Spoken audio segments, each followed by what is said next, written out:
Once again good morning all of you. तो बेटा JIGL के अंदर नया चैप्टर, नया एक्ट, लिमिटेशन एक्ट 1963 हम लोग स्टार्ट करने जा रहे हैं। बड़ा ही इंटरेस्टिंग है, ठीक है। ये एक्ट जो है शिखा बहुत इंटरेस्टिंग है बेटा।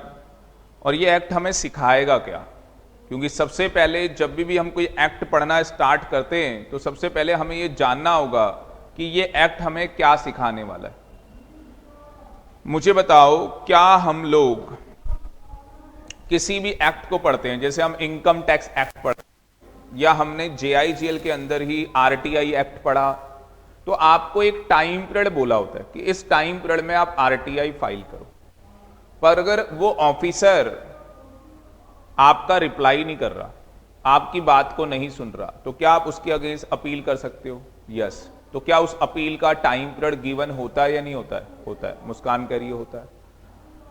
तो जब भी हम कोई लॉ पढ़ते हैं तो उसके अंदर क्या होता है? अपील का टाइम पीरियड गिवन होता है, सूट फाइल करने का टाइम पीरियड गिवन होता है, जो हमें सूट फाइल करना है उसका टाइम पीरियड भी गिवन होता है।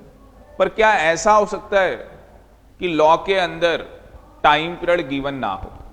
बाई चांस यस, हो सकता है ऐसा कि लॉ के अंदर क्या है, टाइम पीरियड गिवन नहीं है। उस केस में क्या होगा? अगर लॉ के अंदर टाइम पीरियड गिवन नहीं है तो उस केस में क्या होगा? लिमिटेशन एक्ट आएगा। उस केस में कौन आएगा?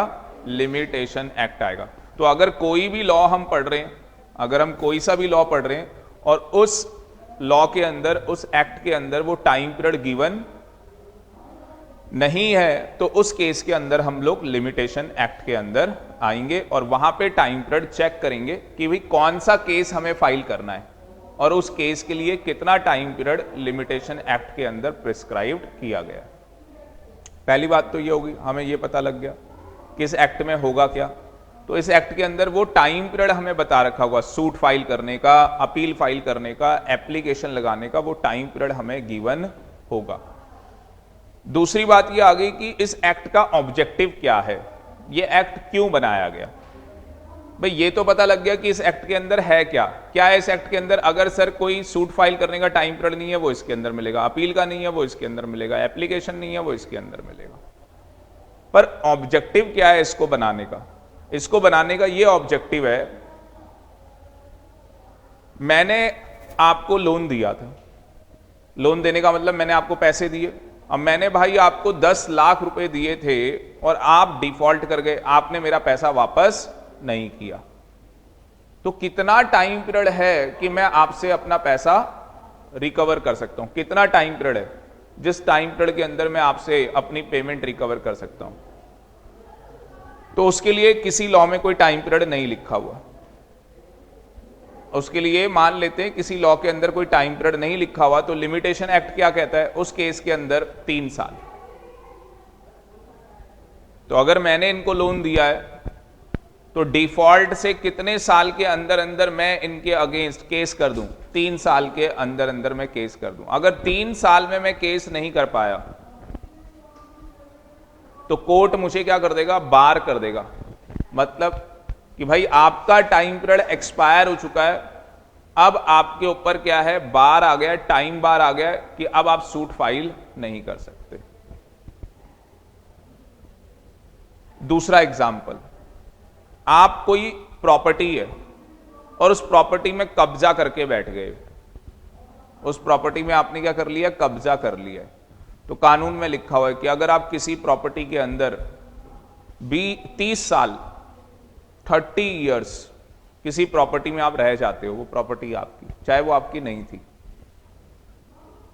30 साल अगर आप किसी प्रॉपर्टी में रह लेते हैं, चाहे वो सरकारी हो, कोई सी भी हो, अगर आप उस प्रॉपर्टी में रह गए तो वो प्रॉपर्टी आपकी हो जाएगी। ऐसा क्यों कर रहे हैं? ऐसा क्यों कर रहे हैं? आपने ना ब्रेड पकोड़े खाए थे नीचे वाले के, 50 रुपए देने थे। असली में आप 2 फ्रेंड थे, 100 रुपए का बिल आया, आपने 50 दे दिए, 50 रुपए रह गए। और आज 5 साल के बाद आप CS बन गए हो और दोबारा से आपको याद आ गई उस ब्रेड पकोड़े वाले की, भाई इसी के यहां चलेंगे, खाएंगे। और कोई आपका जो भी है कलीग है तो उसको भी आप कह रहे हो चल तुझे भी खिलाऊंगा। वो ब्रेड पकोड़े वाला आज भी वही है और प्रिया उसको याद आ गया कि इन मैडम ने या सर ने मुझसे क्या है 50 रुपए उधार रखे थे। और वो याद कैसे, क्योंकि साथ में छोटू काम करता था एक, और छोटू को आपने बोला था पानी दे दे, छोटू ने मना कर दिया था। ब्रेड पकौड़े की दुकान में हम पानी नहीं देते, छोटू खतरनाक होते हैं, फिर वो याद रखते हैं, यही था। और 50 रुपए दे के नहीं गया था, और उसके बाद कभी आया नहीं। आज 5 साल के बाद आया, आप पैसे दे 50 रुपए, आपने डिफॉल्ट किया, 3 साल खत्म। आज तो 5 साल के बाद आ रहे हो, मुझे बताओ अब 4 लोगों के सामने वो ऐसे बोलेगा आपको, आज आप सीएस बन गए हो, 5 साल के बाद की कहानी अलग होगी, और वो ऐसे 50 रुपए के लिए आपकी वहां इंसल्ट करेगा, बेइज्जती करेगा लोगों के सामने, अच्छी बात है? या कोई आदमी आ जाए आपके घर में, ओ मेरे से पैसे लिए थे आज से 10 साल पहले, पैसे दे। आपने जिस प्रॉपर्टी में 30 साल रहे, आप एक सोसाइटी बन गई होगी जो भी है, आज कोई आता है भाई ये प्रॉपर्टी तो मेरी है, निकल बाहर, क्या रेपुटेशन रह जाएगी भाई, ये लोग किसी और की प्रॉपर्टी में कब्जा करके। कई बार आप सुनते होंगे ऐसे कि इन लोगों ने कब्जा कर रखा है, ये ऐसे। तो हमारा क्या होता है, उन लोगों के लिए जो नजर होती है वो हो जाती है कि भैया कैसे लोग हैं बताओ, किसी और की प्रॉपर्टी हथिया लेते हैं, ये कर लेते हैं, गलत लोग हैं मतलब। तो इसलिए लिमिटेशन एक्ट कह रहा है कि भैया एक टाइम पीरियड होना चाहिए ना, एक क्या होना चाहिए, टाइम पीरियड होना चाहिए। आप तो सोए हुए हो, 30 साल से आपकी प्रॉपर्टी में कोई बंदा बैठा हुआ है, रह रहा है, और आप सोए हुए हो। तो लेजी लोगों की कोई वो नहीं है सुनवाई, ठीक है जी, एक टाइम पीरियड है। तो इसका सबसे पहले ऊपर क्या लिखेंगे, ऑब्जेक्टिव। सबसे पहले इस एक्ट का क्या लिखेंगे, ऑब्जेक्टिव। तो मैं कुछ 2-3 ऑब्जेक्टिव आपको बताऊंगा, बढ़िया बढ़िया, तो वो ऑब्जेक्टिव हम लोग यहां पे लिखेंगे। एक के लिए तो मुझे जाना पड़ेगा सीधे, मैक्सिमम दिखाना पड़ेगा एक, और एक मैक्सिमम यहां पे यूज होता है जो कि मेरे पास मॉड्यूल में पेज नंबर 431 में दिया है, और आपके पास भी आप देख लो, मैक्सिमम निकाल लो। और कौन सा मैक्सिमम है मैं आपको बताता हूं। ओ भाई, नाम भी देखो कितना खतरनाक है। मैक्सिमम पढ़ना क्या लिखा है, विजिलेंट विसेट नॉन डॉर्मिटी बस जीरा, पता नहीं क्या क्या लिख दिया भाई साहब। और इसका मतलब क्या है वो पढ़ते हैं, मतलब क्या है इसका, the law helps those who are vigilant, मतलब कि जो लोग स्लीपलेस लोग हैं, जो लोग क्या है स्लीपलेस लोग हैं। तो क्या है ये लॉ किनकी हेल्प करता है, जो लोग क्या है विजिलेंट है, स्लीपलेस लोग हैं, उनकी हेल्प कर रहा है, मतलब कि चौकन्ने हैं, ठीक है ना। And not those who are slumber और लेजी। स्लंबर तो आपको पता ही है, जो लोग नींद में रहते हैं, ठीक है, लेजी आपको पता ही है। तो इसने 2 बातें कर दी ऑब्जेक्टिव के अंदर, ये मतलब ये इस वाली लाइन में 2 बातें कर दी इसने। और क्या बातें कर दी कि ये जो लॉ है वो किसकी हेल्प कर रहा है, विजिलेंट लोगों की हेल्प कर रहा है, जो लोग स्लीपलेस है, जो नींद में रहते हैं, लेजी हैं, उनकी हेल्प नहीं कर रहा है ये। 30 साल से तुम्हारी प्रॉपर्टी में कोई बैठा है, 50 रुपए का उधार था, भाई 1 साल में ले लेता, 2 में ले लेता, 3 में ले लेता, 3 साल बीत गए, अब तू उसे बोल रहा है, ये क्या बात है? आ गई ये बात समझ में? तो ये मैक्सिमम लिख लेना, ये हमारा पहला पॉइंट लिख लिया ऑब्जेक्टिव में, फटाफट से लिख लो।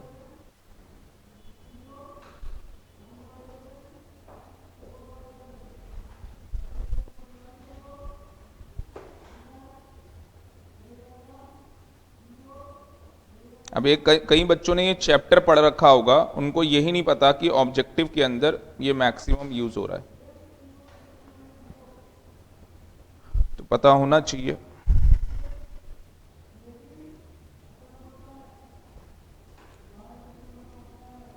दूसरा पॉइंट क्या है भाई, दूसरे ऑब्जेक्टिव इसको बनाने का दूसरा ऑब्जेक्टिव कि अगर किसी भी लॉ में क्या है टाइम पीरियड गिवन नहीं है, if no time period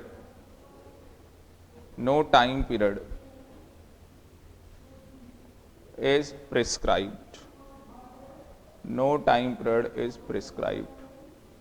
in any other law.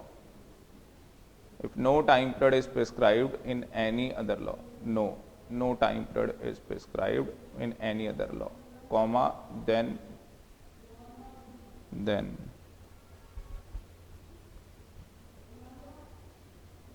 limitation period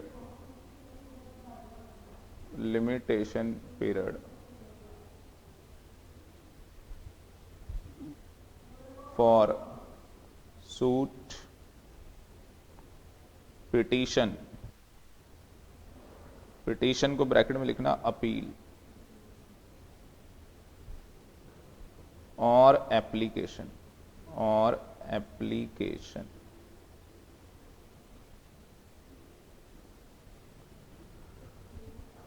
then limitation period for suit if no time period, क्या बोला, if no time period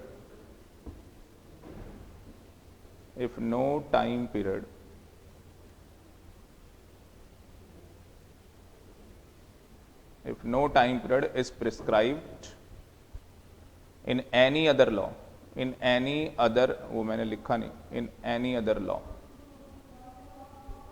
comma, then limitation period for suit, petitions का मतलब appeal, और applications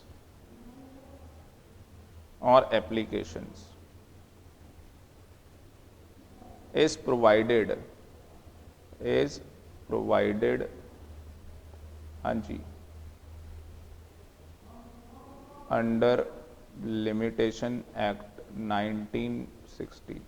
तो वो कहाँ provided है, limitation act 1963 के अंदर।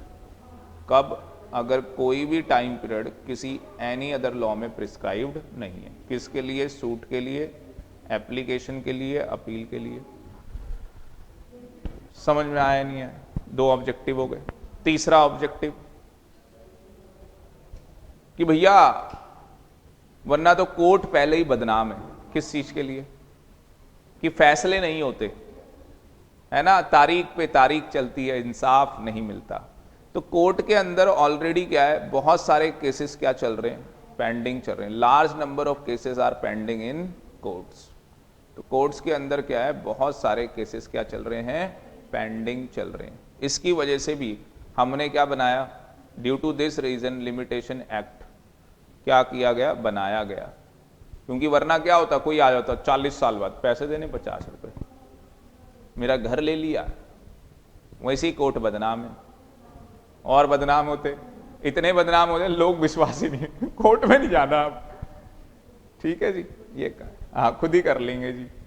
अब फिर लड़ झगड़ के करें, क्या करें भाई, करेंगे अब खुद ही। तो तीसरा अपनी लैंग्वेज में लिख लो, ठीक है जी, और लिख लो फिर बता दो।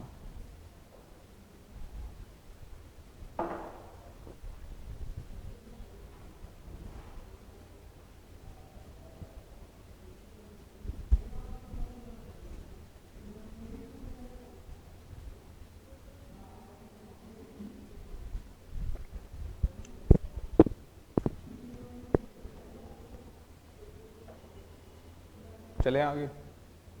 गरिमा कुछ पूछना है, लिख लिया, लिख लो। Already large number of cases are pending in the court due to this reason limitation act is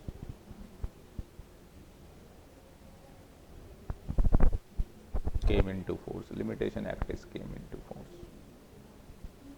इतनी तो इंग्लिश लिख ही लेते हो आप लोग बस। चलो, अब जब भी कोई एक्ट पढ़ते हैं तो एक बात होती है हमेशा, क्या, कि सर ये एक्ट बना कब, वो तो पता लग गया है ना। कब बना, 1963 में।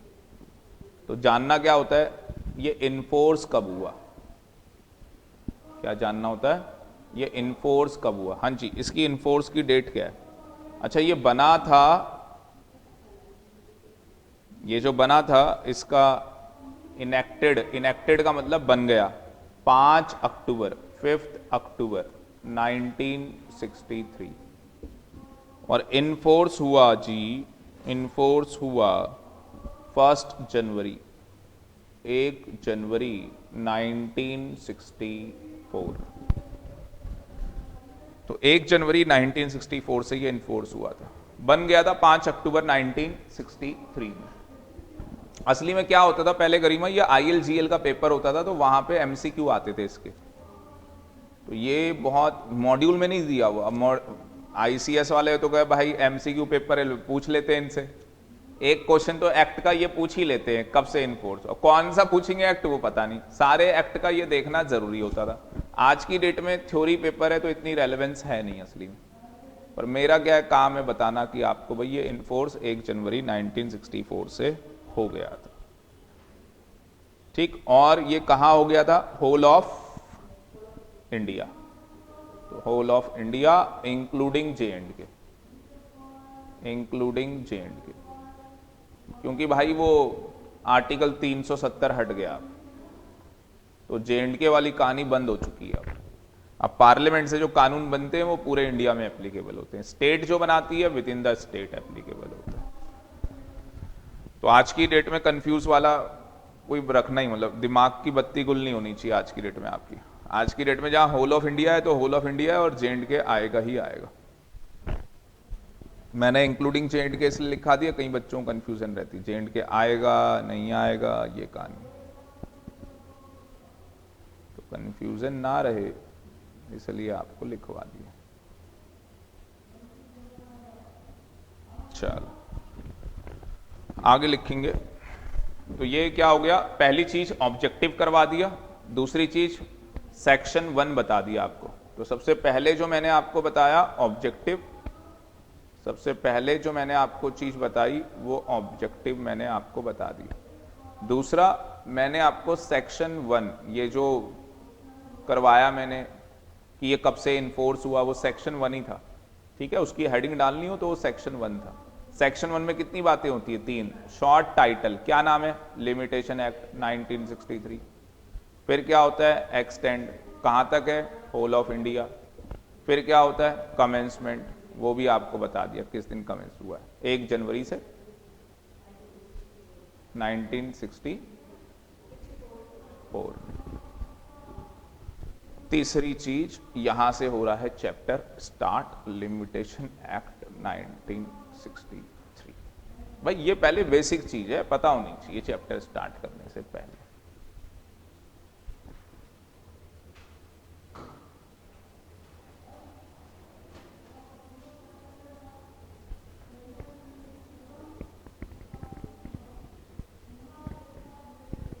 तो लिखना, limitation act provides, limitation act provides time limit, limitation act provides time limits for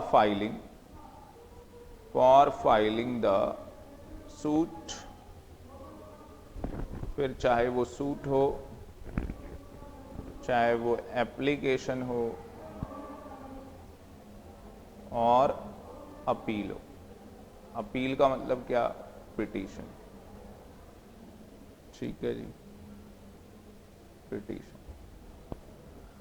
to the court, to the court. तो लिमिटेशन एक्ट क्या करता है, टाइम लिमिट बताता है। तो लिमिटेशन एक्ट जो है वो टाइम लिमिट बताता है for filing the suit, application और अपील का मतलब पिटीशन टू द कोर्ट। आगे लिखना, where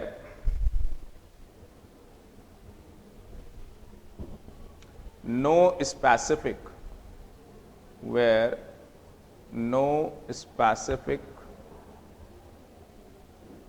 time limit is prescribed,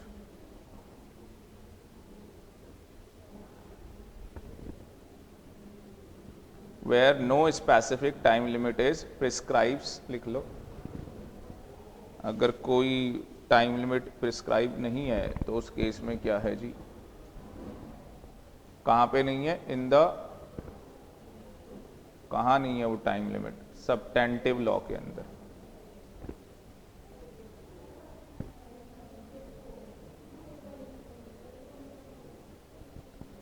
सब्टेंटिव law,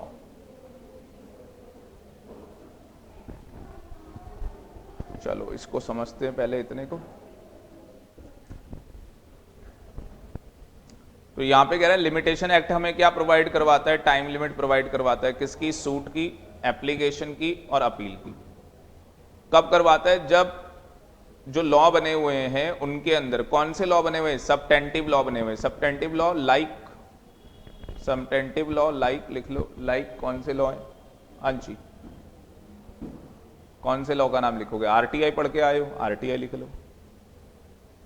और क्या पढ़ के आ रहे हो, रजिस्ट्रेशन एक्ट। और क्या पढ़ के आ रहे हो, स्टैंप ड्यूटी एक्सेट्रा। लिखने को कंपनी लॉ, इनकम टैक्स, कुछ भी लिख सकते हो, ETC channel. These are the substantive law. Substantive law का मतलब क्या होता है,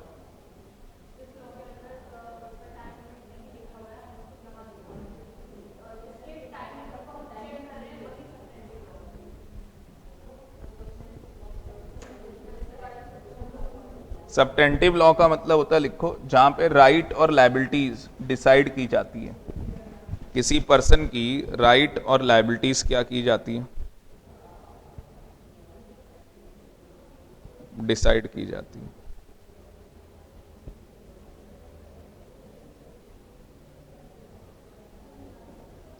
राइट और लायबिलिटीज आर डिसाइडेड।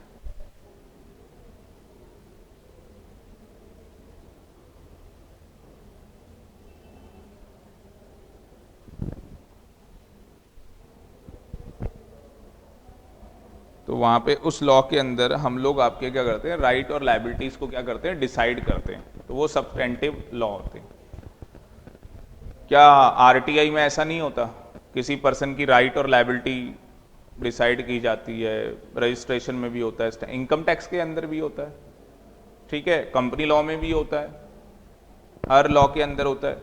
तो वो लॉ, देखो लॉ दो होते हैं, एक सब्टेंटिव लॉ होता है और दूसरा लॉ होता है प्रोसीजर लॉ। ये मैं आपको ना सब कुछ सीपीसी में मैंने सिखाना है। तो लॉ कितने होते हैं, दो होते हैं, एक सब्टेंटिव लॉ होता है, एक प्रोसीजर लॉ होता है। प्रोसीजर लॉ दो ही है अपने, सीपीसी और सीआरपीसी। सीपीसी क्या है, सिविल प्रोसीजर कोड, और सीआरपीसी क्या है, क्रिमिनल प्रोसीजर कोड। अब सीपीसी में हो क्या रहा है, आपका केस है, किसी भी एक्ट का केस है, चाहे वो इनकम टैक्स हो, कुछ भी हो, मतलब तो आप कहां आ रहे हो, सीपीसी में आ रहे हो। वैसे हम कहते हैं इनकम टैक्स के अंदर सीपीसी में आप आते नहीं हो। क्यों नहीं आते, क्योंकि इनकम टैक्स के अंदर स्पेशल आपके लिए कोर्ट बना रखा है, मतलब क्वासी कोर्ट बना रखे हैं। पर जरूरी नहीं है ना कि हर एक्ट के अंदर क्वासी कोर्ट हो। तो जितने, बहुत सारे, इंडिया में मोर देन 1000 लॉ है, तो सारे एक्ट के अंदर क्या है, क्वासी कोर्ट नहीं है। सारे एक्ट्स के अंदर क्वासी कोर्ट नहीं है। तो उस केस के अंदर आपको कहां आना पड़ेगा, जैसे स्टैंप ड्यूटी है, रजिस्ट्रेशन है, तो इन दोनों एक्ट के अंदर कोई प्रॉब्लम हो रही है आपको, तो आप कहां जाओगे, सिविल कोर्ट में जाओगे, कि भाई मैं कोर्ट में जाऊंगी, केस करूंगी, मेरी प्रॉपर्टी ले ली किसी ने, प्रॉपर्टी हड़प ली है मेरी किसी ने। मतलब कि बहुत सारे लॉ क्या हो गए, सीपीसी के अंदर आ गए। प्रोसीजर हो रहा है ना एक, कि भाई वो केस कैसे फाइल होता है, जज कैसे, संबंध कैसे, वो सारा कुछ आपको सिखाया जाएगा। ऐसी क्रिमिनल वाले में वो सारा मर्डर उडर ये सब आपको सिखाया जाएगा। आ गई बात समझ में। तो लॉ हमारे दो होते हैं, एक सब्टेंटिव लॉ और एक प्रोसीजर लॉ। सब्टेंटिव लॉ के अंदर क्या, राइट और लायबिलिटी आपके डिसाइड किए जाते हैं, और प्रोसीजर लॉ में कि जो केस होगा उसका क्या प्रोसीजर, वो एप्लीकेशन लगेगी, कैसे लगेगी, एक जज कितनी पनिशमेंट दे सकता है, उसे किस चीज के राइट है जज को, कोर्ट के अंदर जो प्रोसीडिंग्स होनी है। तो बड़े चैप्टर हैं, सीपीसी सीआरपीसी दोनों करेंगे, एक साथ करेंगे, आईपीसी भी करेंगे, इंडियन पीनल कोड, और ये तीनों चैप्टर बैक टू बैक करेंगे, पर बड़े चैप्टर हैं। तो पहले कुछ सिलेबस कर लें, ठीक है, फिर करेंगे इनको। तो अब आपको समझ में आ गया होगा ये, इसमें तो और कुछ बताने लायक नहीं है, पर इसके अंदर तीन बातें इंपॉर्टेंट है। क्या है शिखा, पहली बात इसके अंदर जिसका मतलब आपको जानना होगा, सूट क्या होता है, एप्लीकेशन क्या होती है, अपील क्या होती है? क्योंकि भाई यहाँ पे जो टाइम पीरियड प्रोवाइड है वो सूट के लिए, एप्लीकेशन के लिए, अपील के लिए। आपको पता है सूट क्या है, एप्लीकेशन क्या है, अपील क्या है, तो ये पता होना जरूरी है। तो सबसे पहले ये देखते हैं, तो एक एक करके एग्जाम्पल लेते हैं। सबसे पहले किसका एग्जाम्पल लेंगे? सूट का एग्जाम्पल लेंगे। तो सबसे पहले लिखना सूट, इसके लिए एग्जाम्पल लेने जा रहे हैं, एग्जाम्पल नंबर 1। तो एक है जी मिस्टर ए और दूसरा है mister B.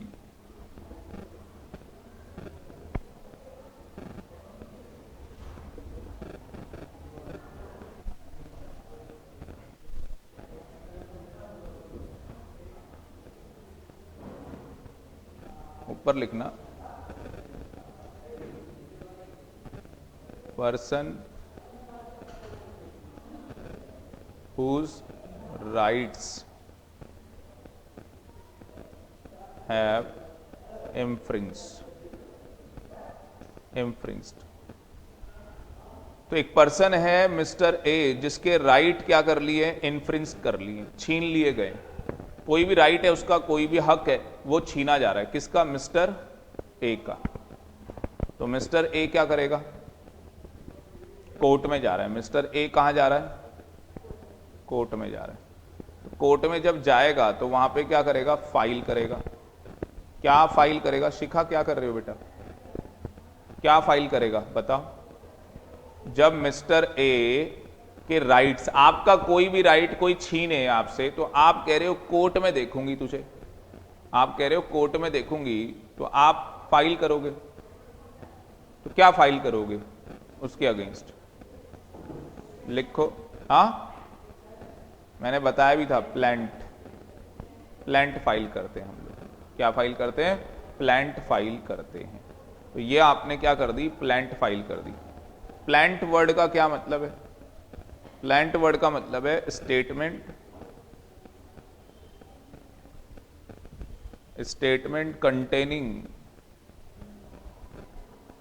containing the facts and relief sought।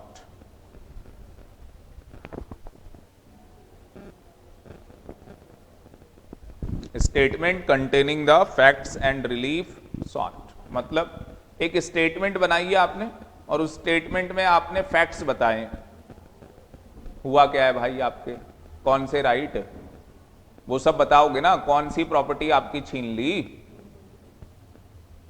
Facts, loan का पैसा नहीं दिया मेरा, मैं क्या चाहता हूं? रिलीफ। मुझे क्या चाहिए? पैसे चाहिए अलग से, और कंपनसेशन क्या चाहिए आपको, वो आप बताओगे वहां पे। तो उस प्लांट के अंदर ये सब कुछ बताया होता है।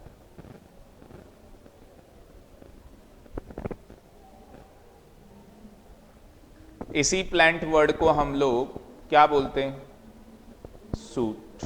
पर सूट कब बोलते हैं? जब सिविल कोर्ट का, जो सिविल कोर्ट का क्या है? जज होगा ना वहां पे। हर कोर्ट में क्या होता है? जज होता है। और वो जज क्या कर ले? हमारी प्लांट को क्या कर ले? एक्सेप्ट कर ले। एक्सेप्ट करते ही, उसकी एक्सेप्टेंस करते ही क्या बन जाती है? वो सूट बन जाती है। वो प्लांट जब तक वो एक्सेप्ट नहीं करेगा तब तक वो सूट नहीं बनेगा। अभी हमने फाइल किया है, अभी हमने फाइल किया है। जज ने हमें नहीं बताया कि तुम्हारी एप्लीकेशन, मतलब मैं एप्लीकेशन इसलिए बोल रहा हूं एक आम भाषा में, मतलब कि तुम्हारी प्लांट अभी मैंने एक्सेप्ट नहीं किया, अभी आपने जाके फाइल की आज। फिर आपका वकील बताएगा हो गया हमारा केस दर्ज हो गया, दर्ज। ऐसे किसी मूवी में सुना होगा, तो हमारा केस दर्ज हो गया भाई। अब जाएगा सम्मन किसके पास? मिस्टर बी के पास। तो जिसकी प्लांट एक्सेप्ट हो जाती है उसको क्या बोल दिया जाता है? प्लांटिफ। उसको क्या बोल दिया जाता है? प्लांटिफ। और जिसके पास अब सम्मन इशू होगा, नोटिस ये सब जाएंगे, वो कौन होगा? डिफेंडेंट। और ये सारी कहानी कहां हो रही है? याद रखना, सिविल कोर्ट की कहानी है। क्योंकि मैंने आपको बताया था क्रिमिनल होता है तो उसमें क्या होता है? कंप्लेनेंट। और सामने वाला क्या होता है? अगर मर्डर का केस है, आपने आरोप लगाया है कि इस बंदे ने मर्डर किया है, तो कंप्लेन करोगे। एक कोर्ट के अंदर जब आप जाते हो, डिस्ट्रिक्ट कोर्ट कभी गए? चले जाना, कोई दिक्कत नहीं, ऐसे कुछ नहीं, तुम्हें कुछ कर देंगे। तो हाँ, तो कोर्ट में दो साइड होती है, हाई कोर्ट में तो तीन साइड होती है। कितनी साइड होती है? दो। जैसे आपके घर के अंदर घुसते हैं तो कमरे होते हैं ना अलग अलग, ऐसा तो है नहीं कि सारे कमरे में आप ही कब्जा करके बैठे हो, सारे ही मेरे। आप कोई आता है फ्रेंड तो उसको बताते हो ये मेरा रूम है, ये मम्मी पापा का है, ये हमारा डाइनिंग है, ये किचन है, ये ऐसे। वैसे किचन देखो पता लगे किचन है, पर घुसते ही उसको ये नहीं पता होगा भाई तुम्हारा रूम कौन सा है, चक्कर ये। तो तुम अपना रूम बताते हो, अपने रूम में ही बैठाते हो, मतलब ये एक तरीका होता है, सीधी सी बात है। अब मान लो पापा के कोई फ्रेंड आ जाते तो तुम भी वहां आके थोड़ी ना बैठ जाते हो, हाँ अंकल जी बताओ आज। पापा छोड़ो, आप हम ही बात करते हैं, ठीक है। या कोई आंटी आ गई, मतलब आपकी मम्मी की फ्रेंड, चलो आज तो गप्पे मारूंगी, मैं ही मारूंगी ऐसा कुछ नहीं होता है। तो कहानी वही है, जब हम एक कोर्ट के अंदर जाते हैं प्रिया, तो उसके अंदर दो साइड होती है। हाई कोर्ट और सुप्रीम कोर्ट की बात नहीं कर रहा, वहां पे तीन साइड होती है। तो दो साइड क्या होती है? सिविल कोर्ट और क्रिमिनल कोर्ट। तो civil side, criminal side. Civil side का मतलब कि आपका क्या है, नॉर्मल केस है, किसी ने प्रॉपर्टी ले ली है। क्रिमिनल में जब जाओ, मर्डर हो गया, चोरी हो गई, ऐसे काम हो गए। आ गई बात समझ में? तो तब हम लोग वहां पे जाते। तो अभी हम अपनी एप्लीकेशन लगा के कहां जाएंगे? तो सिविल साइड में जाएंगे। तो हम बोलते हैं सिविल कोर्ट। कोर्ट तो एक ही है, वही सिविल है वही क्रिमिनल है। अच्छा, हाई कोर्ट और सुप्रीम कोर्ट में मैं कह रहा हूं दो नहीं होते, तीन होते हैं। वहां पे तीसरा क्या होता है? रिट पिटीशंस होती हैं कि आपके फंडामेंटल राइट छीन लिए भाई, वहां तो आग लग जाती है फिर रिट पिटीशन के अंदर। ये कहानी है। और सीए इंस्टीट्यूट के बच्चों ने भी सीए इंस्टीट्यूट के अगेंस्ट हाई कोर्ट में केस फाइल किए थे, तो जाके चीजें बदली। ये जो आप आरटीआई देख रहे हो, तो ये सीए, एक बच्चा था वो सीए कर रहा था, और सीए शायद इंटर में था या फाइनल में था, तो उसने केस कर दिया कि ये मैंने जो लिखा है क्वेश्चन पेपर का आंसर, जो मैंने लिखी आंसर शीट, वो मुझे मिलनी चाहिए। इंस्टीट्यूट कहता है आईसीआई नहीं दिखाऊंगा, बहुत साल पुरानी बात है। तो इंस्टीट्यूट कह रहा है, क्या 2002 ऐसी की बात होगी, 2000 ईयर की बात है। तो इंस्टीट्यूट कह रहा है नहीं दिखाऊंगा। तो भाई मेरे फंडामेंटल राइट क्या हो रहे हैं? इंफ्रेज हो रहे हैं, छीने जा रहे हैं। ऐसे क्यों नहीं दिखाएगा भाई? दिखाने में मेरी तो आंसर शीट है, मैं कौन सा कह रहा हूं कि दूसरे की दिखाओ। मैं देखना चाहता हूं भाई, फेल हुआ हूं ठीक है, पर हुआ हूं तो कैसे हुआ हूं? गलती तो देखूं, दोबारा ना करूं। तो आईसीआई ने रिजेक्ट कर दी थी उसकी एप्लीकेशन। उसने फंडामेंटल राइट सीधे हाई कोर्ट ने कहा दिखाओ। आ गई बात समझ में? फिर जाके ये आरटीआई एक्ट बना।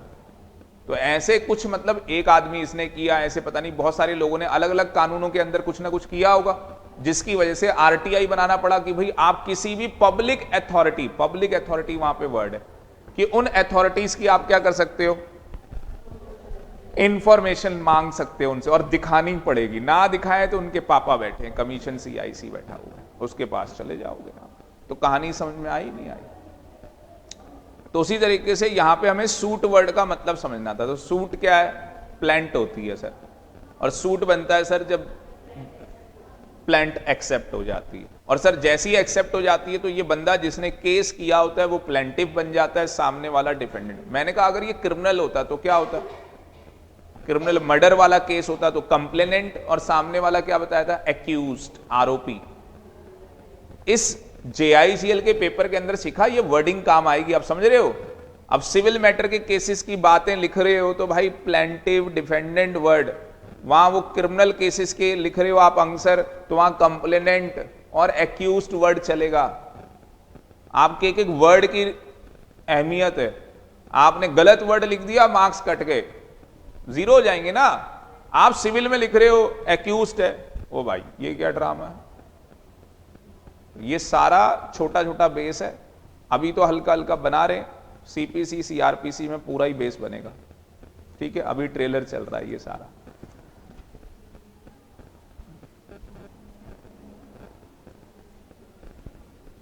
तो अच्छा, थोड़ा सा इसके अंदर भी अगर डिटेल लिखना चाहो तो इस प्लांट के अंदर, ये मैंने आपको बताया, तो इसके अंदर क्या है, उसने बताना है कि मेरे कौन से राइट है। सबसे पहले इस प्लांट के इस स्टेटमेंट में लिखा क्या है, हिज राइट्स, जो भी उसके राइट्स क्या है, दैट हैव बीन इन्फ्रिंज्ड, जो राइट उसके छीने गए वो उसने बताए। उसके बाद cause of action, cause of action, facts on the basis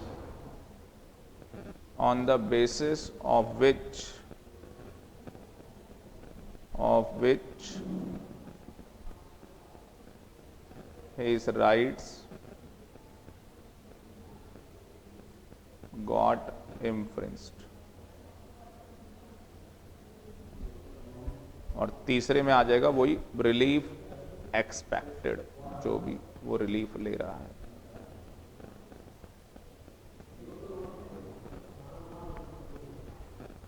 तो कहानी क्या हो रही ना, सबसे पहले वो उस स्टेटमेंट के अंदर बता रहा है कि मेरे कौन से राइट हैं जो छीन लिए, उससे मुझे कॉज ऑफ एक्शन क्या हुआ, उससे मुझे क्या हुआ भाई, प्रॉपर्टी छीनी तो मेरा नुकसान हुआ है। तो सबसे पहला राइट कौन सा आपका छीना, प्रॉपर्टी छीन ली। Cause of action, facts on the basis on which his right got infringed, cause of action,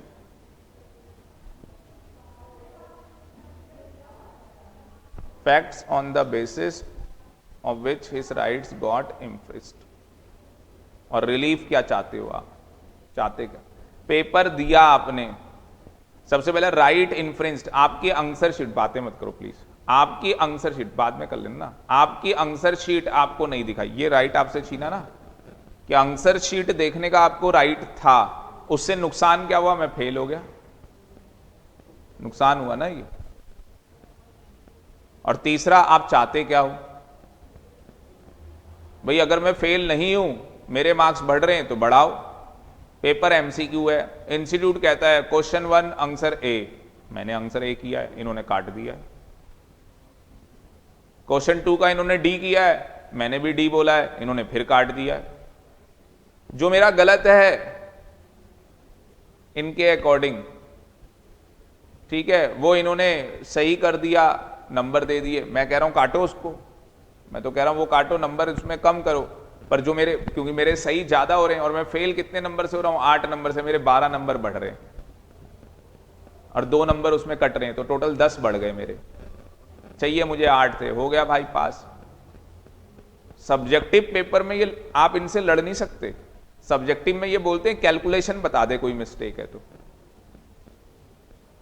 मैंने बताया था ना 12वीं क्लास में मेरे साथ क्या हुआ था, मेरा इको का पेपर हुआ था प्री बोर्ड भाई, तो मेरे सेकंड हाईएस्ट आए क्लास में, तो मैं चला गया अपने टीचर के पास श्वेता, तो मैंने कहा कि सर, अच्छा बच्चे उससे पहले मेरे को पकड़ लिया किसी ने, किसी लड़की ने जो भी है ऐसी, तो वो कह रही क्यों जा रहा है सर के पास, मैंने कहा क्वेश्चन दिखाने जा रहा हूँ, काट दिया है सर ने, ये जो डायग्राम बनाया वो डायग्राम बनते थे हमारे, मैं काट दिया, नंबर बढ़ाएगा, तो उससे ज्यादा हो जाते मेरे, तो मैं फर्स्ट आ जाता, तो मैं नंबर बढ़ाने नहीं गया था, मैं पता है किस लिए गया था कि सर ये बता दो इसमें गलत किया है, सही क्या होना है। जब मैं टीचर के पास गया, टीचर का भी पहला ही क्वेश्चन ये, नंबर बढ़ाने, मैं नहीं, फिर जाके उसने मेरे से क्वेश्चन, फिर क्या है भाई, जब नंबर नहीं बढ़ाने तो क्यों शीट क्यों लेके आ रहा है, मैं गलती जानना चाहता हूं, यहां नंबर लेके मैं कर भी क्या लूंगा, तो बोर्ड पे नंबर लेके आने, बात समझ रहे हो। तो मेरा हमेशा यही रहता था कि भाई बोर्ड के पेपर हैं तो भाई स्कूल वाले टीचर से बस ये जानना कि गलती क्या हो रही है, नंबर के लिए मैं कभी गया ही नहीं। और उस टीचर ने मेरे को गरिमा गलती भी नहीं बताई, क्यों, वो ट्यूशन पढ़ाता था तो मैं ट्यूशन पढ़ता नहीं था उससे, काट दिए जी नंबर, क्या अरे मेरे को बता तो दो भाई गलती क्या है, डिमांड करवे ऐसा होना है कुछ, भाई बता दे मेरे को।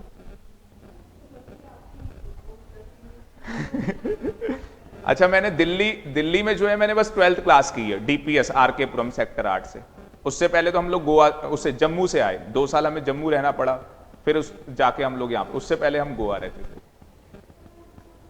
तो मैंने यहाँ पे आके देखा कि मतलब बच्चे भी थोड़े ही अलग ही कलाकार हैं यहाँ पे। स्कूल तो महान कलाकार होता है, यहाँ पे बच्चे भी कलाकार हैं। तो एक लड़की, यहाँ पे क्या होता है, बच्चे ना जो फर्स्ट क्लास से उसी स्कूल में पढ़ रहे हैं भाई साहब, तो वो लड़की गरिमा फर्स्ट में फर्स्ट, सेकंड में भी फर्स्ट, 11 तक वो फर्स्ट आती। उसका मतलब देवी का नाम था, आज भी बात होती है। जैसे वो मुंबई चली गई, मैरिज हो गई, उसकी बच्चा है। तो कहानी क्या है कि 12वीं क्लास में भी पहले डिसाइडेड था कि देविका फर्स्ट आएगी। अब उनको क्या पता था कबाब में हड्डी कोई आ रहा है, कुछ होने वाला है भाई साहब यहाँ। तो वो शेयर्स का चैप्टर है, आपको पता है ना, उसका टेस्ट हुआ भाई, केवल शेयर्स के चैप्टर का, मेरे हाईएस्ट मार्क्स। पहले तो सब चारों खाने चित सभी के कि भाई इसके ये कौन है कि कहां से आ गए हाईएस्ट। तो मेरे को पकड़ लिया एक लड़के ने, लड़का, हाँ लड़के नहीं पकड़ा था, और क्या हुआ था, हाँ नहीं, पहले तो वो लड़की आई जो फर्स्ट आती थी देविका, वो मेरी डेस्क में आई, कह रही तेरे को शेयर्स आता है? मैंने कहा आता है। कहाँ पढ़ता है? मैं सर के पास, जो जिस टीचर ने कॉपी चेक की है उसी के पास में पढ़ता था। कह रही हम भी तो पढ़ते हैं सर के पास, तू तो कभी दिखा ही नहीं। मैंने, मेरा बैच अलग है। बैचेस होते हैं 12वीं में तो अलग अलग बैच, और वहां तो भीड़ लगती थी तो अलग अलग बैच था मेरा। मैंने लेट ज्वाइन किया था, मेरा दूसरा बैच था। फिर एक लड़का कि भाई देख फर्स्ट आ जा, कोई दिक्कत नहीं है, सेकंड मैं ही आता हूं, सेकंड मत आइयो। मैं कह रहा ये क्या ड्रामा है यहाँ पे, अजीब दिल्ली है भाई। मैं अगर फर्स्ट आ जाऊंगा, वो सेकंड खुद ही आ जाएगी वो लड़की, ठीक है, सेकंड मत आना। मैं मतलब ये भी रैंक की भी चीजें, मतलब इन्होंने ये कर रखी है। सीट भी ऐसी होती थी उनकी, मेरे को नहीं पता था सीट भी भाई साहब। अच्छा सीट रोटेट होती थी, अरे टीचर वैसी 12वीं क्लास, मतलब बच्चे स्टार्टिंग में तो करते होंगे, पर 12वीं क्लास में क्या होता है, एक दो दिन वो चीज हुई, उसके बाद मॉनिटर की भी नहीं सुनते, चल साइड हो गई ना ये सीट, बस परमानेंट है और इसी के साथ बैठना है। तो ये चीजें चलती थी जी, ये कहानी। अच्छा स्टार्टिंग से क्या ना, पढ़ाई में क्या होता था कि ये चीजें रट्टा नहीं मारी जाती थी, मेरे से याद ही नहीं होता था। टीचर ने नोट्स बना लिया, जो भी करवा दिया, याद नहीं होता था। अब मैं जो चीजें आपको लिखवा रहा हूं, आप घर जाके पढ़ना, याद हो जाएगा, क्योंकि मैं जो समझा रहा हूं वही लिखवा रहा हूं आपको, एक एक चीज। आप देख रहे हो एक सूट वर्ड के ऊपर मैं कितना टाइम लगा रहा हूं। मैं एक लाइन में बता देता भाई ये सूट होता है, कहानी खत्म, चलो आगे। अभी अपील, एप्लीकेशन सब कुछ आएगा। तो ये मेरी आंसर शीट मुझे क्या कर रहे हैं, नहीं दिखा रहे, मेरा राइट मुझसे छीन रहे हैं, फिर उसकी वजह से मुझे नुकसान हो रहा है। मैं रिलीफ चाहता हूं, वो मुझे दिखाई जाए, ठीक है, नंबर बढ़ रहे हैं तो भाई बढ़ाए जाए मेरे। तो ये 3 स्टेटमेंट के अंदर वो बातें, एक मतलब प्लांट ड्राफ्ट करने का भी तरीका होता होगा ना, वो आपके फाइनल में है पेपर ड्राफ्टिंग का, तो आपको प्लांट फाइल करना सिखाएंगे। अब उस दिन टीचर कह रहा होगा प्लांट, हमने तो सूट सुना था, प्लांट क्या होती है? ओ पता लगा, अच्छा अभी तो सूट हुआ ही नहीं है, ठीक है। चलो इतना हो गया, समझ में आ गया, कोई दिक्कत है यहां तक? नहीं है। और यहां पे चौथी चीज और लिख लो कि जो प्लेंटिव है वो क्या चाहता है, प्लेंटिव क्या चाहता है? प्लेंटिव चाहता है जी फॉर ऑब्टेनिंग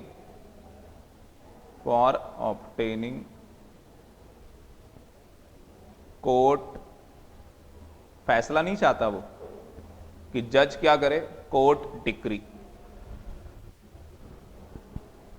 तो जज साहब से क्या चाहता है, फैसला सुनाओ जी।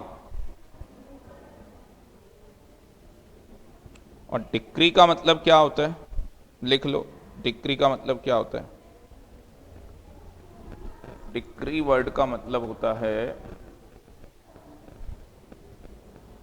Formal expression of adjudication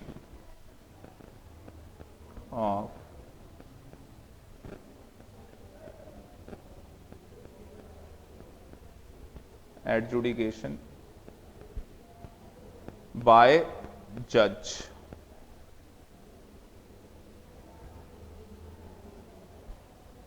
of rights / liabilities of disputing parties.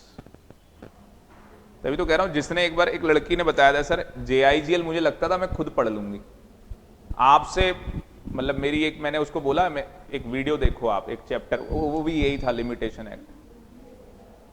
कह रही सर लगानी पड़ेगी, नहीं पता लगा, किताब पढ़ के नहीं पता लग सकती इतनी चीजें, चाहे मैं कुछ कर लूं।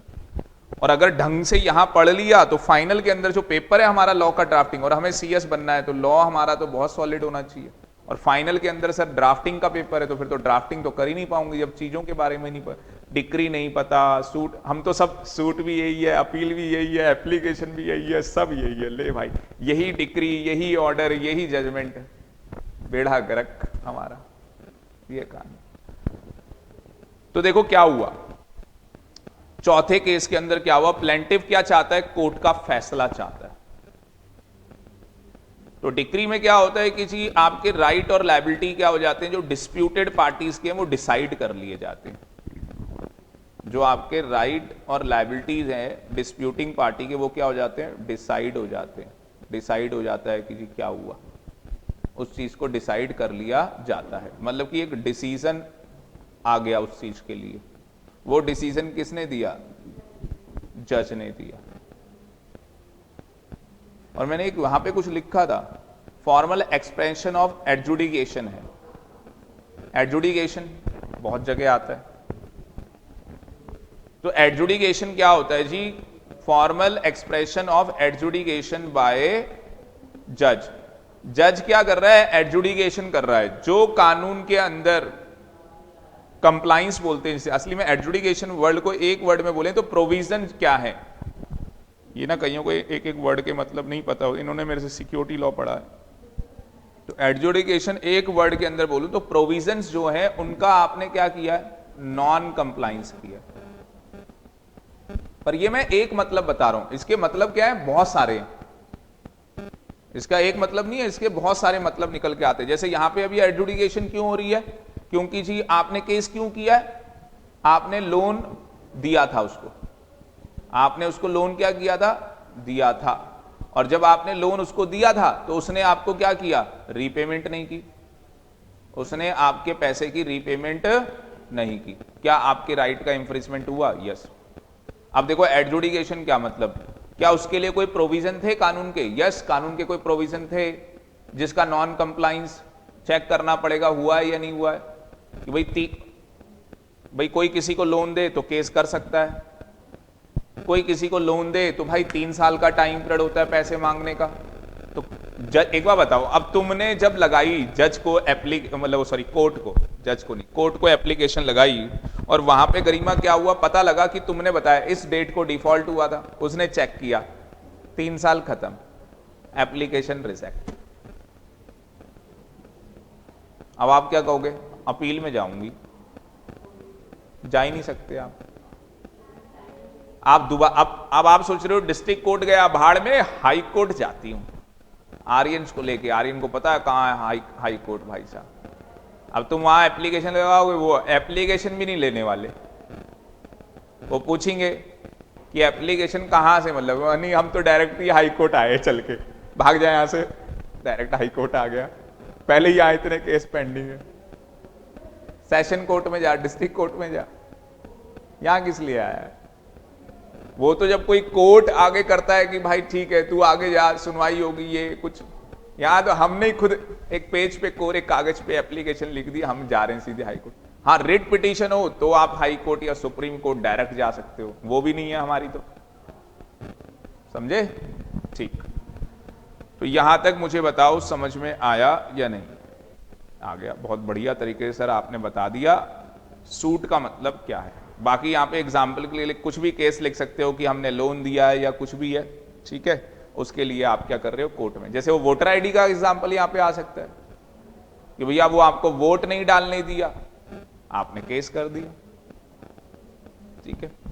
दूसरा आ जाते हैं, दूसरा टॉपिक क्या है हमारा, अच्छा एक और चीज लिख लो एडजुडिकेशन में, एक और चीज लिख लो, एविडेंस, विटनेस, क्या बोला, एडजुडिकेशन में एक और चीज लिख लो,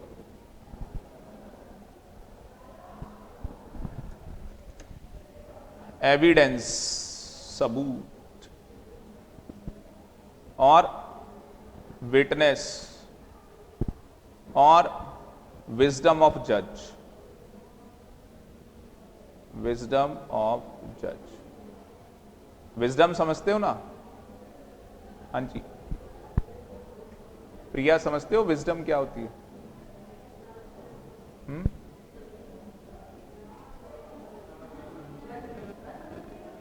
हाँ श्वेता, नहीं मुस्कान, विजडम का मतलब क्या होता है?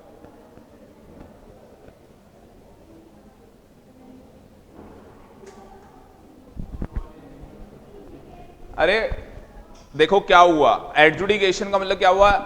तमाम सबूतों, हाँ जी बोलो, गवाहों को मद्देनजर रखते हुए ये अदालत इस नतीजे पे पहुंची। तो ये सबूत, तमाम सबूतों और गवाहों, एक देखो मैंने हिंदी बता दी आपको, एडजुडिकेशन जो गरिमा चाहती है। तो अगर एडजुडिकेशन की हिंदी लिखना चाहते हो तो वो हिंदी क्या है भाई? तमाम सबूतों और गवाहों को मद्देनजर रखते हुए ये अदालत इस नतीजे पे पहुंची। तो वो अदालत क्या है? वो जज ही तो पहुंचा है उस नतीजे पे, उसके दिमाग की विजडम है। वो बोलता नहीं है जॉली एलएलबी में, क्या मुझे पता नहीं है इसने मर्डर किया या क्या किया? सब तो पता है ना, पर कानून को क्या चाहिए? एविडेंस चाहिए ना भाई। बिना एविडेंस के, बिना विटनेस के मैं अपनी विजडम फैसला कैसे सुना दूं? आपको नहीं लगता जज को भी पहले ही पता लग जाता है, अच्छा ये वाला वकील ये तो केस ही ऐसे लेता है। रामजेठ मलानी वो केस ही वो लिया है भाई। रामजेठ मलानी के पास इतने पैसे क्यों खिलाए जाए? वो पहले से पता है गुनहगार तो यही है जिसने रामजेठ मलानी के पास केस दिया है भाई अपना। सलमान खान का देख लो, हाँ सलमान खान का भी देख लो, मुकेश, सब उसी के पास जाते हैं। अब वो मर गया तो उसका बेटा है, बेटा मतलब कि एक राइट हैंड है उसका नाम है हरीश सालंकी, जिसने वोडाफोन का केस लिया था और पता नहीं कितने 25 करोड़ मांगे थे, 250 करोड़ दिए वोडाफोन ने। 25 करोड़ औकात नहीं तेरी, ले 250 करोड़ ले तू, केस जीतने चाहिए। ये कहानी देखो, मतलब कंपनी कहती है हमारी भी तो रेपुटेशन है, समझ गए ना? मतलब एक पेरेंट्स है, वो कह रहे मेरी लड़की की मैरिज हो रही है, तुम कह रहे हो मंदिर में करेंगे, कोर्ट मैरिज होगी, तू सीए है, सीएस है, जो भी है। ना ना, मैं तो भाई साहब सीधे अमेरिका में करवाऊंगा। पापा की इच्छा है ना उसके, तो बस तुझे क्या दिक्कत है? वो तो एक इच्छा से कर रहे हैं, क्या दिक्कत? तो हम लोग कहां थे जी? Evidence, witness. तो हमेशा जब भी एडजुडिकेशन होती है, फैसला सुनाया जाता है, तो वो आपको पता ही है कैसे सुनाया जाता है फैसला। तो आज के बाद कोई पूछे एडजुडिकेशन क्या होती है तो क्या बताओगे? तमाम सबूतों और ये अदालत, ठीक है जी। तो वो कहानी क्या, मुझे बताओ, आप खुद बताओ। अब आप कहोगे हाँ सर आपने जो 4 बातें बोली बिल्कुल सही है प्लांट के अंदर। भाई सबसे लास्ट वाला जो पॉइंट बोला, 4th, ये सब कुछ उसने जो किया है, वो स्टेटमेंट दी है, वो इसीलिए तो दी है अदालत का फैसला आए। वो क्या फैसला नहीं चाहिए? ठीक है ना भाई, तुमने पेपर दिया है, तुम्हारी कॉपी चेक नहीं हुई, अब्सेंट लिखा हुआ आ गया, ये क्या ड्रामा है? पेपर देने गई थी, अब्सेंट। पहले तो तुम शॉक में, और तुम्हारे पेरेंट्स, अच्छा पेपर ही देने नहीं गई, ये महान है। बाद में वो आंटी ने बताया इसकी वो फ्रेंड है, वो भी नहीं गई थी। अब तो कंफर्म है घर वालों को कि ये पेपर देने नहीं गई होगी, पर तुम तो देने गए थे। अब तुम घर वालों को भी समझा रहे हो, वो भी समझ नहीं रहे, इंस्टीट्यूट को बताते हो, वो कहते जी एब्सेंट हो तुम तो। बड़ा खतरनाक काम हो जाएगा भाई साहब। ये सुनो, जब पेपर देने जाते हो तो वो रोल नंबर वो सब, और एक लास्ट में क्या होता है, लास्ट जो डे होता है उस दिन एक ठप्पा लगता है उस स्कूल का। हाँ बाकी जो भी हमारे टाइम पे लास्ट में ही लगता था सीधे, बाकी तो पहले साइन होते थे। हाँ अब डे बाय डे, हाँ सही कह रहे हैं, अब डे बाय डे कर दिया होगा। क्यों कर दिया होगा? आजकल बच्चे और स्मार्ट हो गए, ठीक है, आप लोगों की जनरेशन और आगे है ना, एक पेपर देती है अगला देने नहीं आएगी। तो भाई चलो जी, ठीक है, कोई भरोसे नहीं है। अगली क्या कहानी थी? अच्छा आप एक चीज कह रहे होंगे, यहीं पे बता देता हूं एक अलग से, हाँ ये लिमिटेशन एक्ट के अंदर नहीं, एक अलग से एक वर्ड है 3, वो तीनों वर्ड का मतलब बता देता हूं। एक हो गया डिक्री, तो ये आपको बता दिया डिक्री के अंदर क्या होता है, राइट और आपके लायबिलिटी डिसाइड कर लिए जाते हैं, राइट और लायबिलिटी। एक होता है ऑर्डर, ऑर्डर आता है आपने सुना होगा, जो जज है जज ऑर्डर करता है, सर वो वाला ऑर्डर नहीं, वो ऑर्डर देता है। तो ऑर्डर का मतलब क्या होता है, ऑर्डर वर्ड का मतलब होता है लिखना direction. An order of court, court का कोई भी ऑर्डर होगा, gives some direction, give some direction to the ongoing case, but does not decide right and liabilities, does not decide right and liabilities। JIGL पढ़ने के बाद ना तुम्हें वकील बना दूंगा मैं। जो LLB करते ना DU से, वो भी कहेंगे भाई ये क्या है। मेरा एक फ्रेंड था, उसने DU से LLB कर रखी है। मैं, तूने DU से कर रखी है, हमने कर भी नहीं रखी है, तो भी हमें तेरे से ज्यादा पता है।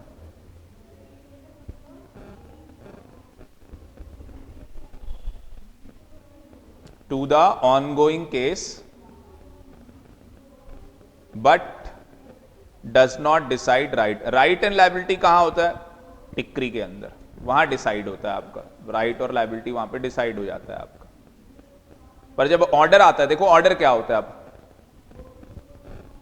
इसने प्रॉपर्टी हड़प ली हमारी, आर्यंस ने, कोर्ट का ऑर्डर आ गया, मैंने बताया था ना एक स्टे ऑर्डर होता है, स्टे ऑर्डर आ गया, ये प्रॉपर्टी तू यूज नहीं करेगा, बंद कर दो इसको, सील कर दो। क्या मुझे बताओ, ऑनगोइंग है अभी केस, फैसला हो गया क्या कि ये प्रॉपर्टी उस पार्टी की है जिसने केस किया? नहीं, अभी फैसला नहीं हुआ है। जैसे वही वाली बात है ना, मर्डर हुआ किसी का या कोई भी चीज है, उसके अंदर 5-6 फैक्ट्स हैं, एक बार एक ऑर्डर फाइनल हो गया, भाई पता लग गया ये सबूत है, ये कहानी खत्म हो गई, फिर उस ऑर्डर के अगेंस्ट अपील नहीं होती है। तो डिक्री के अगेंस्ट, अभी मैंने एक और चीज देखो बातों बातों बताई, डिक्री के अगेंस्ट क्या होती है जी, अपील होती है, ऑर्डर के अगेंस्ट अपील नहीं होती। इसके अगेंस्ट क्या होती है, अपील, इसके अगेंस्ट अपील नहीं होती, तो इसके अगेंस्ट आप अपील नहीं कर सकते। हाँ, एक एक्सेप्शन है इसकी, बात निकली है तो लिख लो, इसकी एक एक्सेप्शन है ओनली, सेक्शन 104, ये पेपर में आता है, हाँ, सेक्शन 104 CPC, तो सेक्शन है 104 CPC का, जहां पे 5 केसेस बताए गए टोटल, वो तो जब CPC पढ़ाऊंगा तभी बताऊंगा। तो क्या समझ में आया, इन जर्नल ऑर्डर के अगेंस्ट अपील होती ही नहीं है, पर वो केवल एक ही एक्सेप्शन है जहां पे 5 केसेस है जहां पे अपील हो जाती है। बाकी डिक्री ऑलवेज अपीलेबल, हमेशा आप अपील कर सकते हो, कोई दिक्कत नहीं है। CPC पता है ना, सिविल प्रोसीजर कोड। तो क्या समझ में आया कि सर 5-6 फैक्ट्स थे, है ना, तो किसी चीज के अगेंस्ट ऑर्डर आ गया जज का, तो भाई एक चीज मुझे पता, जो चीज डिसाइड कर ली जज ने, बार बार क्या डेली लेके आते रहोगे? आज भी सर दोबारा इसको लेके आया हूं सर। अबे एक बार ये बात डिसाइड हो गई है, क्या दोबारा? कई बार तुम देखते होंगे एपिसोड में भी दिखा, सर एक बार ये सर दोबारा क्यों पूछ रहा है मेरे क्लाइंट से वही चीज? जब एक बार हो चुकी है वो बातें, फिर दोबारा क्यों पूछ रहा है? फिर अगर कोर्ट कह रहा है ठीक है, हाँ भाई तू पूछ, हाँ गुमराह करना चाहता है मेरे विटनेस को, हाँ ठीक है ना। अच्छा, जितनी भी एपिसोड बनते हैं ये सब फेक है, सच बता रहा हूं मैं आपको। जैसे मेरी वाइफ भी देखती है, मेरे को बताती है ऐसे, मैं क्या बेकार की चीजें देखती हूँ, सब तो फेक है, सही नहीं दिखाते, गलत। और हमारे उसमें कुछ असली होती है, वो कहानी अलग है, ठीक है ना। कि आप क्या कह रहे थे, सुनाई नहीं दिया? हाँ, तो मतलब कुछ कुछ चीजें ठीक होती हैं, पर ज्यादातर 80% वो क्या मसाला बनाना होता है, जैसे जॉली LLB ये सब वो मसाला बनाना होता है, तो इसलिए ऐसा हो जाता है। आजा तू भी बैठ जा, मैं भी बैठ जाता हूँ, ये क्या ड्रामा है, ऐसे थोड़ी ना होता, दोनों बैठ जाते।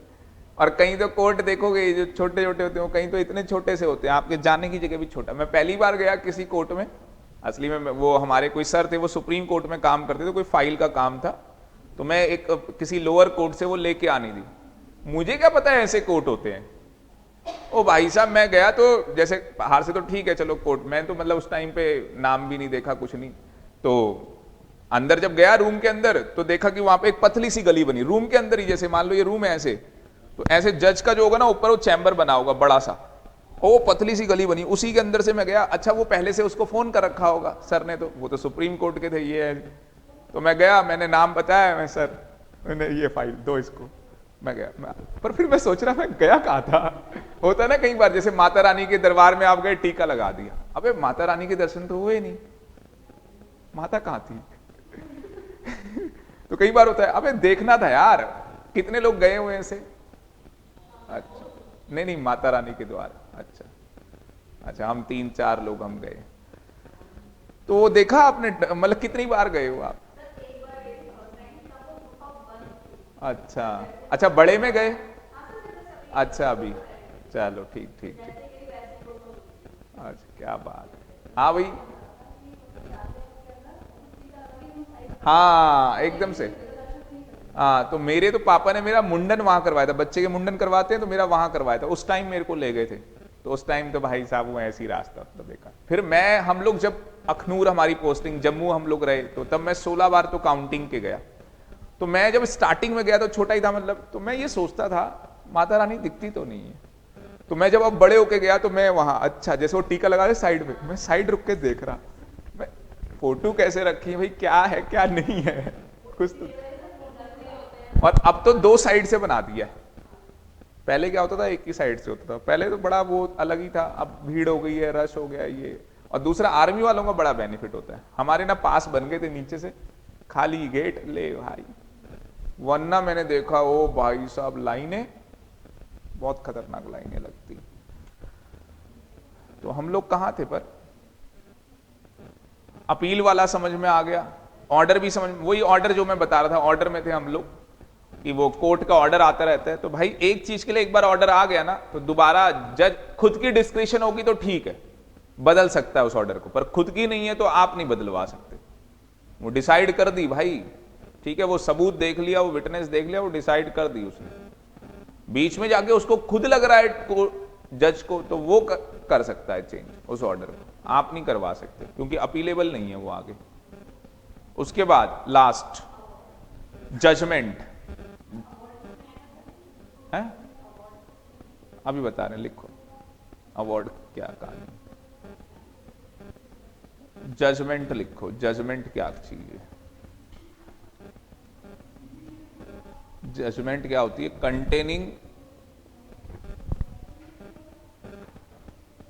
Contains reasons and logics, reasons and logics. आजो आजो बैठ जाओ, 1:30 बज गए क्या आज, अच्छा। Judgment is written by, judgment is written by the judge, written by the judge before writing decree or order। तो जजमेंट देखो जी क्या होती है, judgment is written by the जज बिफोर राइटिंग डिक्री और ऑर्डर। तो समझ गए जजमेंट में क्या है, वो रीजन है, वो लॉजिक्स है कि भैया तुम्हारे तुम केस जीते हो, क्यों जीते हो, वो सब उसका रीजन लिखा हुआ है, तुम केस हारे हो उसका रीजन लिखा हुआ है, तुम केस हारे हो, तो वो रीजन और वो लॉजिक्स उसके अंदर बताए गए। तो जजमेंट को एक वर्ड में बोलें तो रीजन और लॉजिक बता रखे हैं, जिसके बेस पे हमने फैसला सुनाया, एडजुडिकेशन की है जिसके बेस में, अब से हम ऐसे वर्ड बोला करेंगे, एडजुडिकेशन हुई है जिस बेस पे। अब जो बच्चा पहली क्लास में आएगा वो कहेगा कि ये क्या हुआ है, एडजुडिकेशन हुई है। ठीक है, आगे इतने भारी वर्ड्स, पहली क्लास। तो भाई जो ये कह रहे थे अवार्ड क्या है, अवार्ड इसमें नहीं होता बेटा, आर्बिट्रेशन के अंदर अवार्ड होता है। जो कोर्ट होते हैं वो अवार्ड नहीं देते, कोर्ट क्या देते हैं, डिक्री, ऑर्डर और जजमेंट। आर्बिट्रेशन जो है आपको पढ़ाएंगे, आर्बिट्रेशन भी आपके सिलेबस में, वहां पे बताएंगे, वहां अवार्ड मिलता है।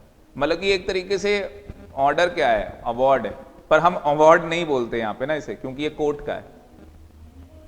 ठीक है ना, असली में क्या है, देखो कोई डिस्प्यूट होता है किसी पार्टी में, इसलिए मैंने उनको बोला थोड़ा सा रुको, कि दो पार्टीज के बीच में कोई डिस्प्यूट हो गया, आप कोर्ट में गए तो कोर्ट में डिक्री, ऑर्डर, जजमेंट चलेगा। आपने आर्बिट्रेटर को पकड़ लिया, आर्बिट्रेटर क्या है, एक आदमी है जो झगड़े सुलझाता है, कि भाई किसी का झगड़ा हो जाए तो मैं सॉल्व करता हूं, आ गई बात समझ में। तो वो जो देगा आपको वो अवार्ड होगा। आउट ऑफ कोर्ट सेटलमेंट किसी बंदे से करवाई, वो अवार्ड हो गया। पर उसके लिए ना, अवार्ड के लिए क्या है, एक बंदा होना चाहिए जिसका मतलब इसकी भी पढ़ाई होती है, आर्बिट्रेशन का कोर्स कर सकते हो और आपको उसका सर्टिफिकेट मिल जाएगा, अच्छे खासे पैसे कमा सकते हो। हाँ, तो आप अच्छे खासे पैसे कमा सकते हो, 2-2, 3-3 लाख रुपए भी लोग उठाते हैं महीने के, ऐसा भी काम होता है। आर्बिट बड़े बड़े झगड़े लोग कह रहे हैं कोर्ट में जाना ही नहीं भाई। अब कोई ऐसा बंदा है जिसको नॉलेज है भाई, फैसला सुना देगा, तो एक बार बताओ दो पार्टी गई क्यों है कोर्ट में, कि जज सब, तो वही चीज चाहिए ना भाई, बता दो, तो वो जो देगा वो अवार्ड होगा। समझ में अच्छा होता क्या, जो डिक्री होती है उसी में क्या होती है, जजमेंट होती है ना। और जो ऑर्डर, समझ गए ना, वो एक बार ऑर्डर दे दिया कि हाँ भाई ये विटनेस, तो वो रीजन देता होगा ना कि भाई किस रीजन से हम कह रहे हैं कि ये विटनेस सही बोल रहा है। ये तो ना विटनेस है, तुमने मर्डर किया, तुम जज को, मैंने मर्डर किया, केस रफा दफ करो, चलो खत्म। वो कह रहा है ऐसा नहीं होगा। आप जाके भी बोल दोगे कि मैंने मर्डर किया है, वो कह रहा है तो भी नहीं डालेंगे तेरे को जेल में, अभी पहले पूरी ट्रायल चलेगा, पूरी प्रोसीडिंग चलेंगी। ठीक है, जब प्रूफ हो जाएगा तूने किया फिर डालेंगे, अभी रुक जा, अभी कितना टाइम लगना है, फिर वो पता लग रहा 10-10 साल लग गए कहीं में, केसेस तो ऐसे भाई साहब, प्रूफ ही नहीं हो रहा। लो जी, सलमान खान में पता है ना क्या हुआ है, वो पहले गाड़ी चल रही थी, ड्राइवर चला रहा था, फिर पता नहीं गाड़ी नहीं ट्रक बन गया है वो, बताओ। और डायलॉग भी मेरे को एक दो तो अच्छे लगे, वो कह रहे फुटपाथ सोने के लिए नहीं होता, तो वो सामने से कहता है गाड़ी चलाने के लिए होता है। सोने के लिए तो गाड़ी चलाने के लिए, मतलब कुछ तो डायलॉग अच्छे लगते हैं मूवी के, तभी तो मसालेदार मूवी हो जाती है। इतनी सारी कहानी सूट में पढ़ ली, बता। ठीक, पहला केस खत्म, दूसरे में आओ। चैप्टर तो अगली क्लास में स्टार्ट हो पाएगा मुझे लग रहा है, पहले ये वर्ड तो जान ले। दूसरा केस लेने जा रहे हैं जी, एप्लीकेशन। दूसरा लेने जा रहे हैं एप्लीकेशन।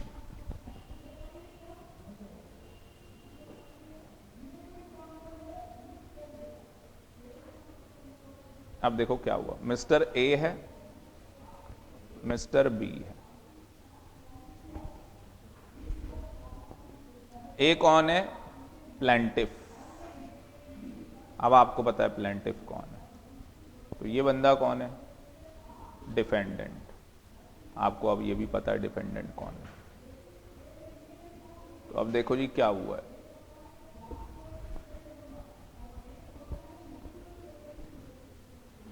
तो सबसे पहली चीज क्या हुई है, एप्लीकेशन लिखना, application in civil court, bracket में for demanding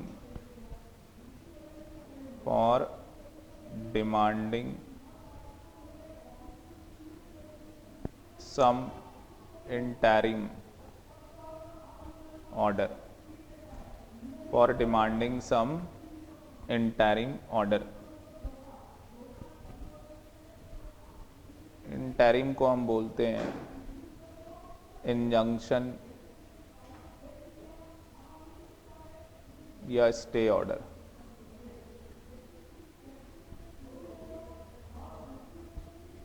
interlocutory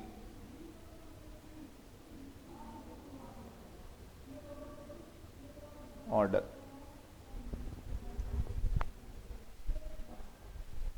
interlocutory order.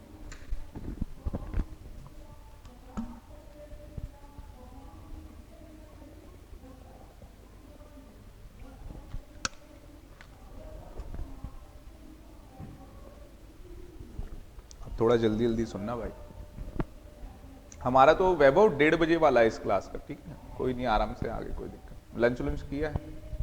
ठीक, बढ़िया। अरे हाँ, अगर लेक्चर है तो लेक्चर देख लो। अच्छा, वही देख रहे हो? अच्छा हाँ, ठीक है, बढ़िया।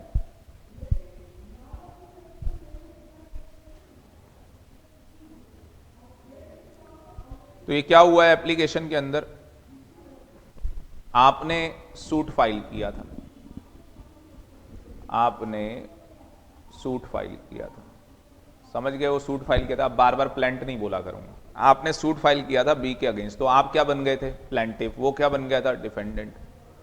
और ये आप अब क्या कर रहे हो? जब आपने सूट फाइल कर दिया था, आप एक एप्लीकेशन लगा रहे हो सिविल कोर्ट को। क्या एप्लीकेशन लगा रहे हो सिविल कोर्ट को? सर स्टे ऑर्डर दो। स्टे ऑर्डर दो मतलब इंजंक्शन या interlocutory order.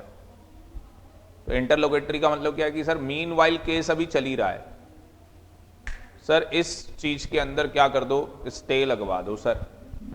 Property sir seal करवाओ, ये इस प्रॉपर्टी को सील करवाओ, ये भी यूज नहीं करेगा जब तक ये केस चल रहा है। तो कोर्ट, हाँ, किस में सेम बात होगी? ये सब एक ही है, लिखा तो मैंने, एरो नहीं बना रखा, ये एरो नहीं बना रखा, ये नहीं, कोई डिफरेंस नहीं है भाई, ये एक ही है सब। ये एरो तभी तो बना दिया था, ये सब एक ही है। वो अब इंटरिम आ जाएगा, कहीं पे इंजंक्शन ऑर्डर आ जाएगा, कहीं पे स्टे ऑर्डर आ जाएगा, कहीं पे इंटरलोकेटरी ऑर्डर आ जाएगा, आप कंफ्यूज हो सकते हो। तो कोई बच्चा कंफ्यूज मत होना, ये सब एक है भाई, ये सब क्या है? एक ही चीज है।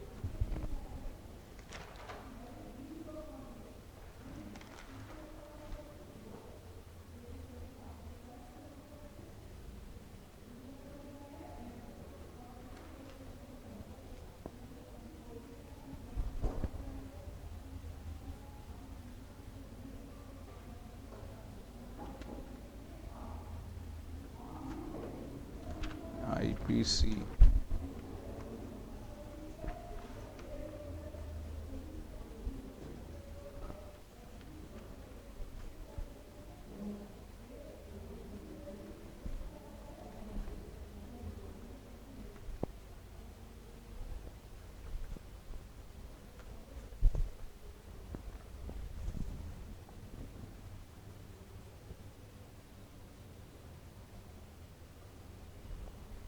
तो क्या समझ में आया कि अगर हमने कोई सूट फाइल किया है, अगर हमने क्या किया है, कोई सूट फाइल किया है और हम उस सूट के अंदर क्या करवाना चाहते हैं? कोर्ट से स्टे ऑर्डर चाहते हैं।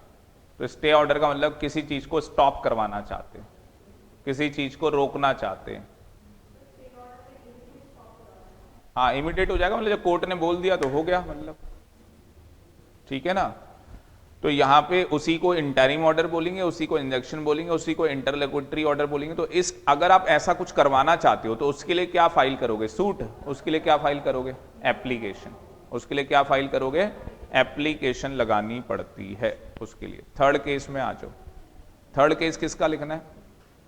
अपील का।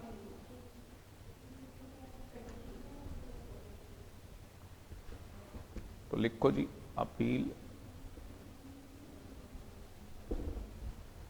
The party losing the case, the party losing the case। तो एक पार्टी है, उसने अपना केस लूज कर दिया। कहां लूज कर दिया भाई? हाई कोर्ट के अंदर। तो क्या करेगी? फाइल अपील, अपील करेगी टू सुप्रीम कोर्ट। और यहां पे लिख भी सकते हो, ये भी लिख सकते हो, कोर्ट के अंदर लूज कर दिया, तो यहां पे क्या लिखोगे? Superior, superior court. मतलब कि भाई, हाँ हाँ, तो मैंने एग्जाम्पल के लिए यहाँ पे एग्जाम्पल लिखा, मैंने हाई कोर्ट लिया, कोई और कोर्ट है तो उसका जो सुपीरियर कोर्ट है वहां आप अपील करना चाहते हो। तो वो कब होता है? जब कोई पार्टी क्या कर जाती है, लूज कर जाती है केस।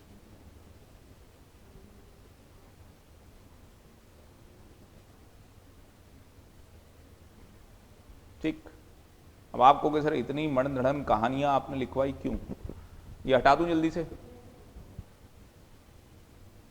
तो लिखो इसके आगे नोट नंबर 1, देखो क्या है, सूट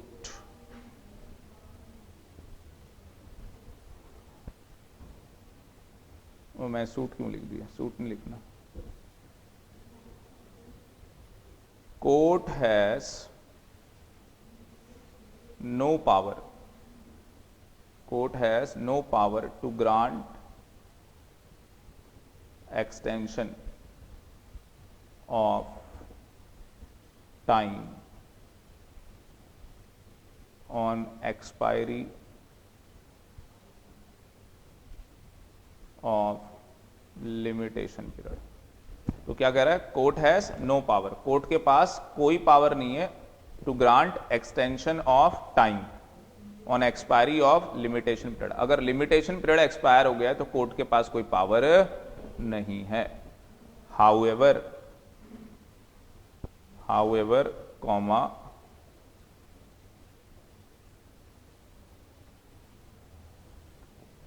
कोर्ट मे ग्रांट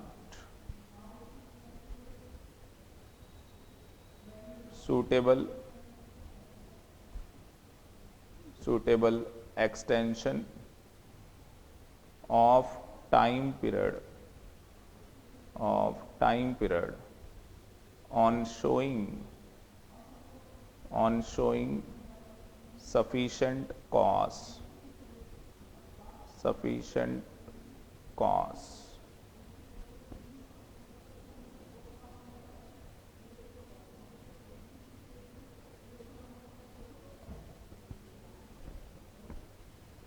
तो क्या लिखा हम लोगों ने कि court has no power to grant extension of time on expiry of limitation period. तो अगर लिमिटेशन पीरियड क्या हो जाए, एक्सपायर हो जाए, तो क्या होता है जी, कोर्ट के पास कोई पावर नहीं है कि आपको ग्रांट कर दे एक्सटेंशन की, भी आगे आप सूट कर सकते हो। पर कह रहा है हाउएवर कोर्ट में ग्रांट, अगर क्या है सूटेबल, मतलब एक्सटेंशन आपको दे सकता है अगर आपके पास कोई सफिशिएंट कॉज है। तो ये एक चीज अब जो बताने जा रहा हूं, सूट पे तो दे ही नहीं सकता। क्या बोल रहा हूं? अगर सूट है तो वहां तो दे ही नहीं सकता एक्सटेंशन। ये जो हाउएवर वर्ड है ये एप्लीकेशन के लिए और अपील के लिए। तो इसका मतलब कि सूट के लिए तो एक्सटेंशन मिल ही नहीं सकता भाई। अगर एक बार लिमिटेशन पीरियड एक्सपायर हो गया, अगर एक बार लिमिटेशन पीरियड एक्सपायर हो गया तो सूट के लिए हाँ जी टाइम आपको मिलेगा ही नहीं आपको टाइम।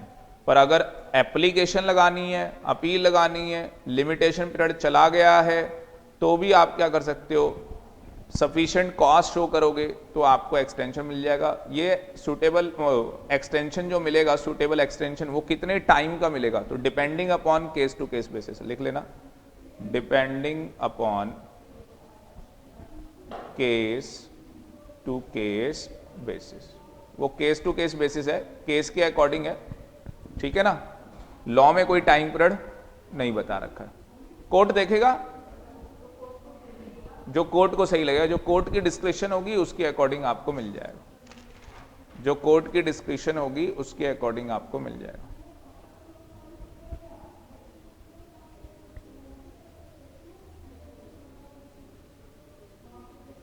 ठीक है। अब ये जो सब कुछ लिखवाया, ये नोट आपको लिखवाया था, तो इसके नीचे एक केस लॉ का नाम लिखेंगे। इसके लिए केस है और उस केस लॉ का नाम क्या है? Bombay dining and manufacturing company limited. Bombay मैं अभी दिखा, ऊपर हेडिंग डालेंगे केस लॉ। ऊपर क्या हेडिंग डालेंगे? Case law.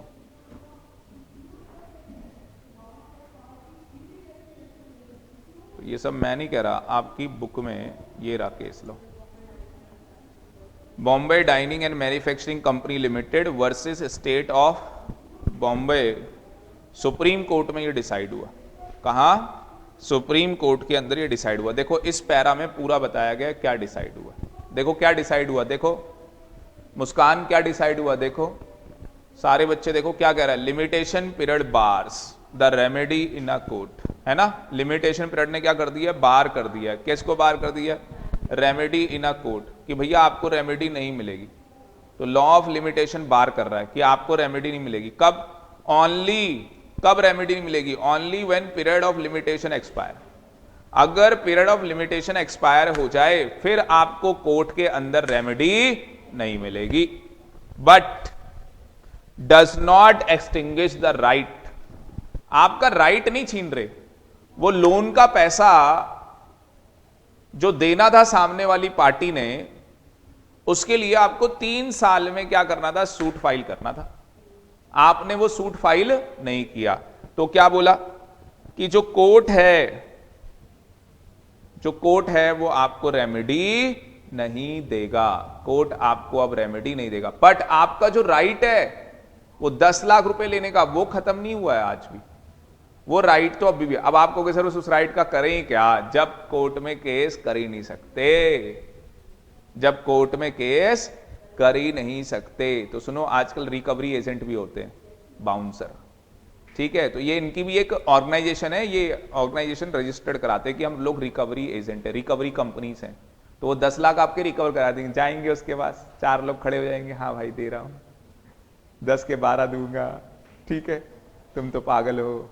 मेरे 2 दोस्त हैं, मतलब 2 दोस्त मतलब बड़े हैं, मतलब आपके पापा की एज के होंगे, 50-55 साल के, एक 46 साल का भी है।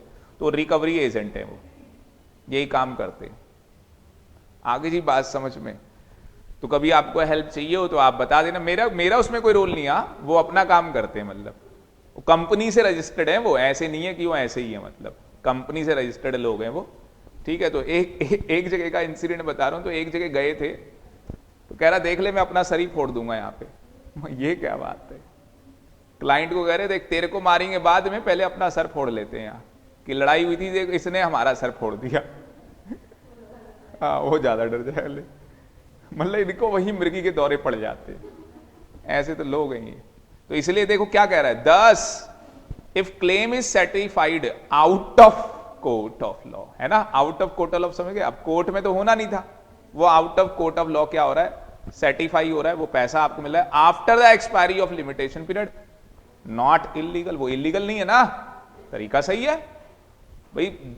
अब देखो 2 चीजें, आपके 10 लाख रुपए किसी ने नहीं दिए, डिफॉल्ट, आपको उसके अगेंस्ट केस करना है, सूट करना है, 3 साल का टाइम पीरियड एक्सपायर, तो कोर्ट में जाके रेमेडी नहीं मिलेगी। क्या वो राइट खत्म हुआ? नहीं। आउट ऑफ कोर्ट हो सकता है, यस। क्या वो इलीगल होगा? नहीं, वो इलीगल नहीं होगा। किसमें?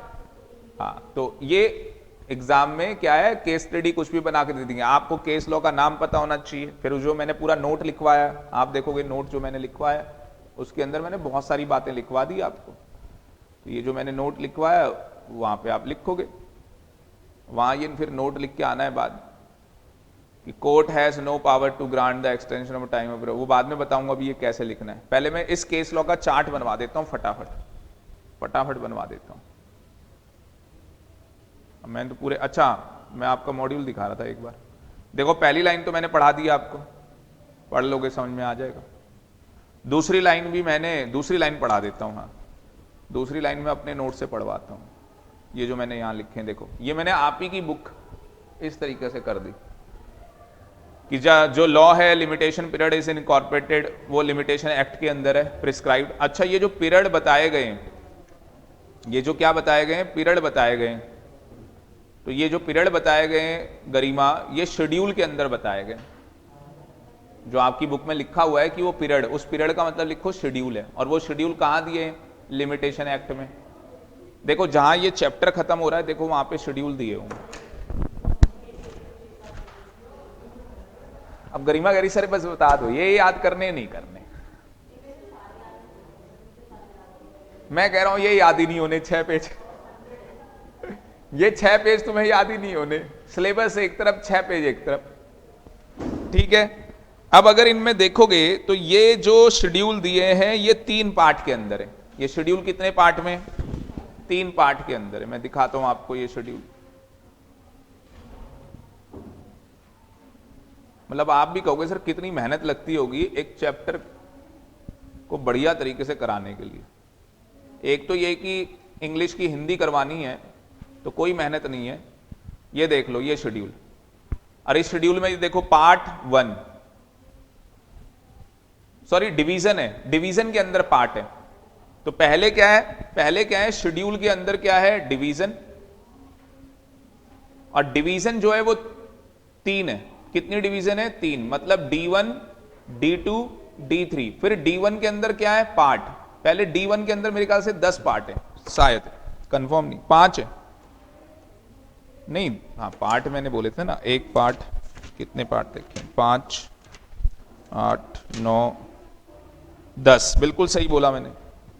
अगर आप देखोगे जो D1 डिवीजन है, D1 किसकी है? सूट की है। और इस सूट के अंदर कितने पार्ट हैं? 10 का दम। और जो डिवीजन 2 है वो किसकी है? अपील की। उसके अंदर कोई पार्ट ही नहीं है, उसके अंदर कोई पार्ट है ही नहीं। और जो थर्ड डिवीजन है एप्लीकेशन, उसके अंदर भी कोई पार्ट नहीं है। समझे? मतलब कहने का मतलब ये है कि डिवीजन 1 सूट, हाँ जी, division 2 appeal, and division 3 is application. Sir तभी तो आपने इतना फोकस किया इन वर्ड्स के ऊपर कि लिमिटेशन पीरियड बताया गया है, सूट के वो केसेस बताए गए, सूट के केसेस, ठीक है ना, जहां पे आप क्या कर सकते हो? सूट फाइल कर सकते हो। इसका ना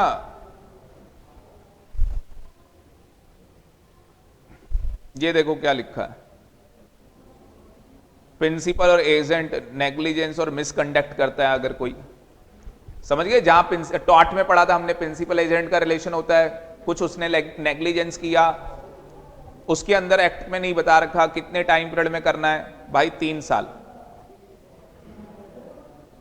जिस दिन उसने नेग्लिजेंस किया है उसके 3 साल के अंदर अंदर उसके अगेंस्ट क्या कर दे? सूट फाइल कर दे। क्या कर दे जी? सूट फाइल कर दे। आ रही बात समझ में?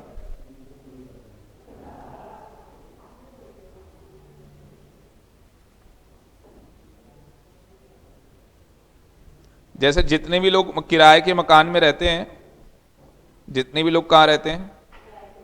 किराए के मकान में। अगर वो किराएदार किराया नहीं दे रहा तो उसके लिए भी जो सूट है वो 3 साल का है। उसके लिए भी क्या है? जो सूट होता है वो कितने साल का है? 3 साल का है। या जैसे आपने वो कर रखा है क्या, किसी को पैसा दे रखा है, ये देखो क्या लिखा है? Suit when lender has given cheque, cheque दिया, उसके लिए भी क्या है? 3 साल है। तो ये मैं बताऊंगा, ट्रिक बताऊंगा थोड़ी सी कैसे याद करनी, पर सारा याद नहीं करना है, वो भी मैं बताऊंगा आपको।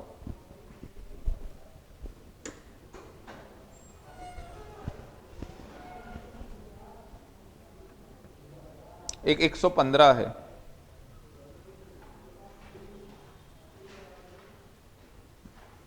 डेथ सुना दिया अभी बंदा, डेथ 115 किसके अंदर है? ये 115 अपील के अंदर। तो अगर क्या हुआ है, हाई कोर्ट ने या सेशन जज ने सेंटेंस ऑफ डेथ दे दिया है, तो कितने टाइम पीरियड में अपील होती है? ओ भाई साहब बड़ी कम रखा हुआ, देख लो, पता लग रहा उससे पहले फांसी लग गई। आगे बात में। और इसमें ना एक चीज गलत लिखी है अभी, असली में क्या है? कोर्ट ऑफ सेशन डेथ कभी नहीं देता, वो हाई कोर्ट से अप्रूव करवाएगा अगर ये देना चाहता है तो इजी काम नहीं है किसी को, मतलब फांसी आप लगवा रहे हो तो इतना आसान नहीं होता है।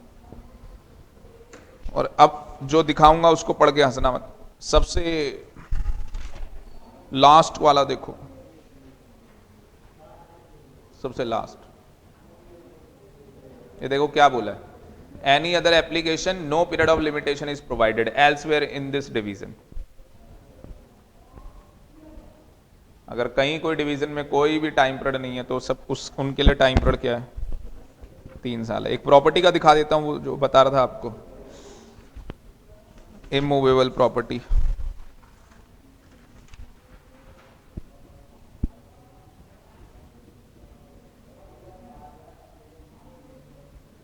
तीस साल का। कौन सा नंबर है? 61। तो मैं कुछ नहीं बोल रहा हूं, कानून में सब लिखा है। तो ये 61 में देख लो आप। और क्या कह रहा है? Recover possession of immovable property. कितने साल? 30 साल। समझ गए?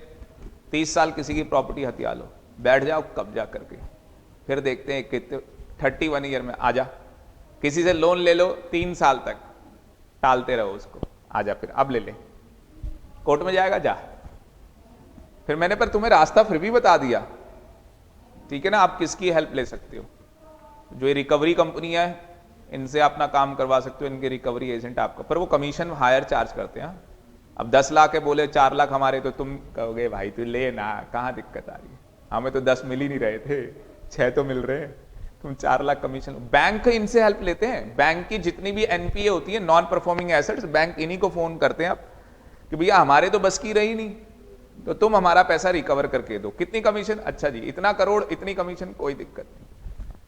तो ये भी तो अच्छा पैसा चार्ज कर रहे हैं, ठीक है जी। और कानून ने अलाउड किया इनको, ऐसा नहीं है कि ये किसी के साथ ऐसा नहीं कि गोली मार देंगे, किसी को हाथ तोड़ देंगे, वो तो बस खड़े होते हैं चुपचाप, करते कुछ नहीं है, ठीक है। वो आदमी को सब कुछ करता है। हाँ भाई बता कितने का चेक? 10 का, चल 12 का ले, कहानी खत्म, ठीक है जी।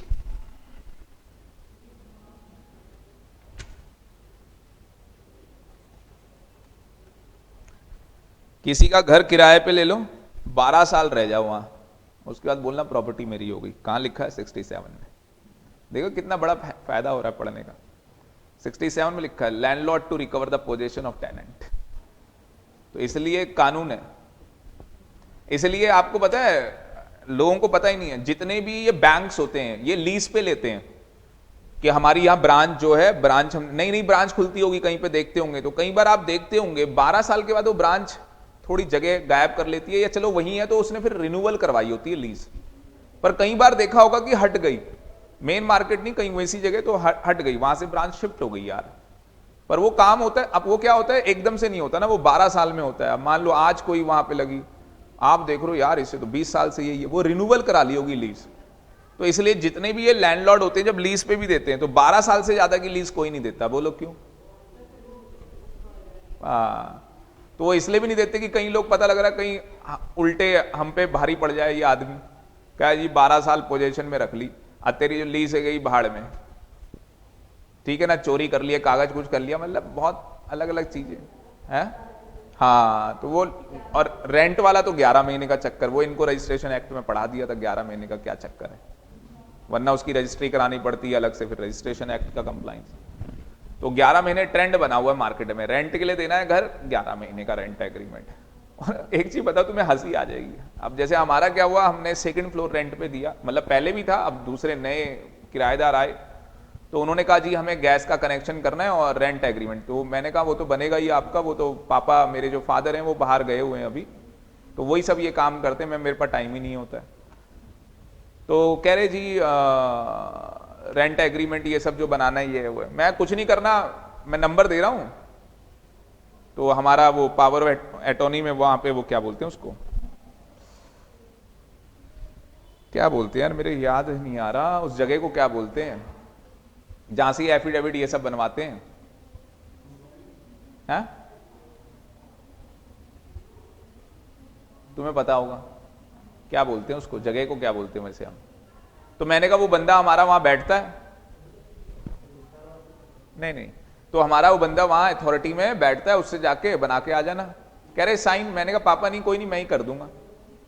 अब मैंने कहा ये दे रहा हूं आपको एक, उसमें लिख के ये सब लिखवा लेना। मैंने कहा किस घर का रेंट एग्रीमेंट बनवाना है मुझे बताओ, मैं तो बनवा दूं किसी भी घर का, मतलब मेरी प्रॉपर्टी भी नहीं है, मुझे वहां के आदमी का नाम पता होना चाहिए और जिसको प्रॉपर्टी दे रहे हैं बस, ये तो ऐसे ही बन जाते हैं। लो जी, उसको पता ही नहीं था। मैंने कहा ये तो इंडिया में, मैंने कहा कोई प्लॉट बेचना है बताओ, मेरा नहीं है मैं तो भी बेच दूंगा। कैसे? अगर वो कच्ची कॉलोनी है। करना ही क्या है आपको, स्टैम्प पेपर लेना है और बनाया, हाँ जी ये प्रॉपर्टी मेरी, मैं इसको बेच रहा हूं, बन गए जी। लोग ऐसी तो बेवकूफ बने हैं। पावर ऑफ एटॉर्नी होती है, वो पावर एटॉर्नी क्या है, कोई चीज नहीं है। जाके वो पेपर खरीदा, अच्छा पहले तो पेपर खरीदते थे, आजकल क्या है, ई स्टैंपिंग हो गई है दिल्ली में, समझ रहे हो। लोग भाई साहब कानून जानना बहुत जरूरी है। मेरे को एक अंकल कह रहे ये ना ये लैंड इतनी है, मैंने कहा मैं तो निकलवा लूंगा कितनी है लैंड ये। मैं वकील को फोन करना है, जो वकील यहाँ की सारी प्रॉपर्टीज की पूरी जान, क्योंकि वो वकील जो होते हैं वो केवल आपकी प्रॉपर्टी का ही नहीं देंगे कि ये एरिया कितना है, ये प्रॉपर्टी डिस्प्यूट पे चल रही नहीं चल रही, इसका कोई बिजली का बिल, पानी का बिल, या आपस में मतलब वही डिस्प्यूट तो नहीं हो रखा है, वो पूरी छानबीन। अब आप 3 करोड़ लगा रहे हो किसी प्रॉपर्टी में भाई, और 2 दिन बाद पता लगे ये तो किसी और की थी, खरीद ली आपने पावर ऑफ एटॉर्नी में, हो गया बेड़ा गर्क। और मान लो चलो रजिस्ट्री में भी खरीद ली तो भी आपने प्रॉपर्टी फेक खरीद ली, बना दिए कागज नकली, डीलर तो बनवा देते हैं, काम ही है डीलर का, फ्रॉड करना है उनको तो वो काम ही ये करेंगे। जैसे वही वाली बात है, हम सोचते हैं कि हमारी मारुति की गाड़ी है, हमने मारुति के वर्कशॉप में दी तो ये लोग क्या है अच्छा काम नहीं करते, हम जैगुआर की गाड़ी खरीदेंगे ना, मर्सिडीज खरीदेंगे, वहां काम अच्छा होता होगा, वहां सर्विस सेंटर में अच्छा काम। हकीकत बताऊं, इंसान तो वही है, लोग तो वही हैं, काम करने वाले, समझे, वहां और खतरनाक होता है। मर्सिडीज वाले से क्या किया था, सर मर्सिडीज नहीं थी, ऑडी थी या पता नहीं जो भी थी, तो क्या किया कि लिख दिया जी चार्जेस, हमने आपका वो क्या किया, इंजन ऑयल चेंज किया है, और मैडम की वो गाड़ी, मेरी मतलब जो वाइफ है उनकी मैडम की वो गाड़ी क्या हो गई, खराब हो गई। कितने दिन बाद? 5 दिन बाद। मैडम कह रही है यार इंजन ऑयल तो चेंज किया था उसने, और जिस मैकेनिक को दिखाया वो कह रहा मैडम इंजन ऑयल चेंज नहीं हुआ, इसलिए आपकी गाड़ी क्या है रास्ते में खराब हो गई है। पहले तो मैडम और गुस्से में, काम से जा रही होंगी भाई कहीं, और ये ड्रामा हो गया। फिर वो कैब करके गई जो भी, और फिर कोई लड़का आया वहां, केस करके कंपनी को बोला केस करते तुम्हारे ऊपर, और इतना डर गए, कितने बताओ लोग भेजे वहां, 4 गाड़ी ले गए सब करके, कोई पैसे कुछ नहीं भाई, बोले नहीं कुछ भी, चू तक नहीं की उन्होंने। मैं क्या पैसे मांग लेते वो भी देते, वो 5-6 लाख क्या 10 लाख रुपए भी मांगते तो भी देते, हंस के देते वो। तो अब तुम यही सर, अब तो हम यही काम करें, कोई पकड़ा जाए बस, कंपनी मिले कोई, यही काम करने, लॉ पढ़ने का यही तो बेनिफिट है फिर, ठीक है ना। कोई आपकी मूवेबल प्रॉपर्टी छूट जाए, चोरी हो जाए, कुछ हो जाए, 3 साल भाई, सर मोबाइल चोरी हुआ था 10 साल हो गए, 5 साल हो गए भाई, चल रहने दे अब तो तू, एफआईआर लिखवाई उस, अच्छा कई बार होता है एफआईआर लिखवाने गए, वो एफआईआर नहीं लिख रहा पुलिस स्टेशन वाला, कभी कोई गया तो आजकल ऑनलाइन 0 एफआईआर लिखवा दिया करो, कहानी खत्म। वो सबसे बेस्ट है, क्योंकि 0 में क्या होता है, आप एरिया का वो नहीं आएगा बाउंडिंग, वरना क्या होता है, अच्छा इस एरिया में चोरी हुई है तो ये पुलिस स्टेशन बनता है भाई, तो या कभी देखा नहीं वो 2 मूवी में दिखाते हैं, 2 पुलिस वाले होते हैं एसएचओ, दोनों लड़ने लग जाते हैं, तेरा एरिया तू वहां देख, तो ये कहानी, उनको एरिया प्रोवाइडेड करवाया जाता है ना, तो वो इसलिए पुलिस वाले भी पूछते हैं कहां चोरी हुई थी बताना, सर मैं तो ना बस में चढ़ी थी। अब भाई बस जब तुम चढ़े तो 2 पुलिस स्टेशन टकरा गए वहां, अब वो कहेंगे तुम उधर जाओ, वो कहे इधर जाओ, तुम यही करते रहोगे इधर उधर, 0 एफआईआर, कहानी खत्म। बाकी अभी और पढ़ते रहेंगे तो आपको, अच्छा इसका वो बनाना था चार्ट तो बना नहीं पाए भाई, टाइम ही कम है, चार्ट अगली क्लास में बनाएंगे। ये पढ़ा दिया आपको, कहां गया वो,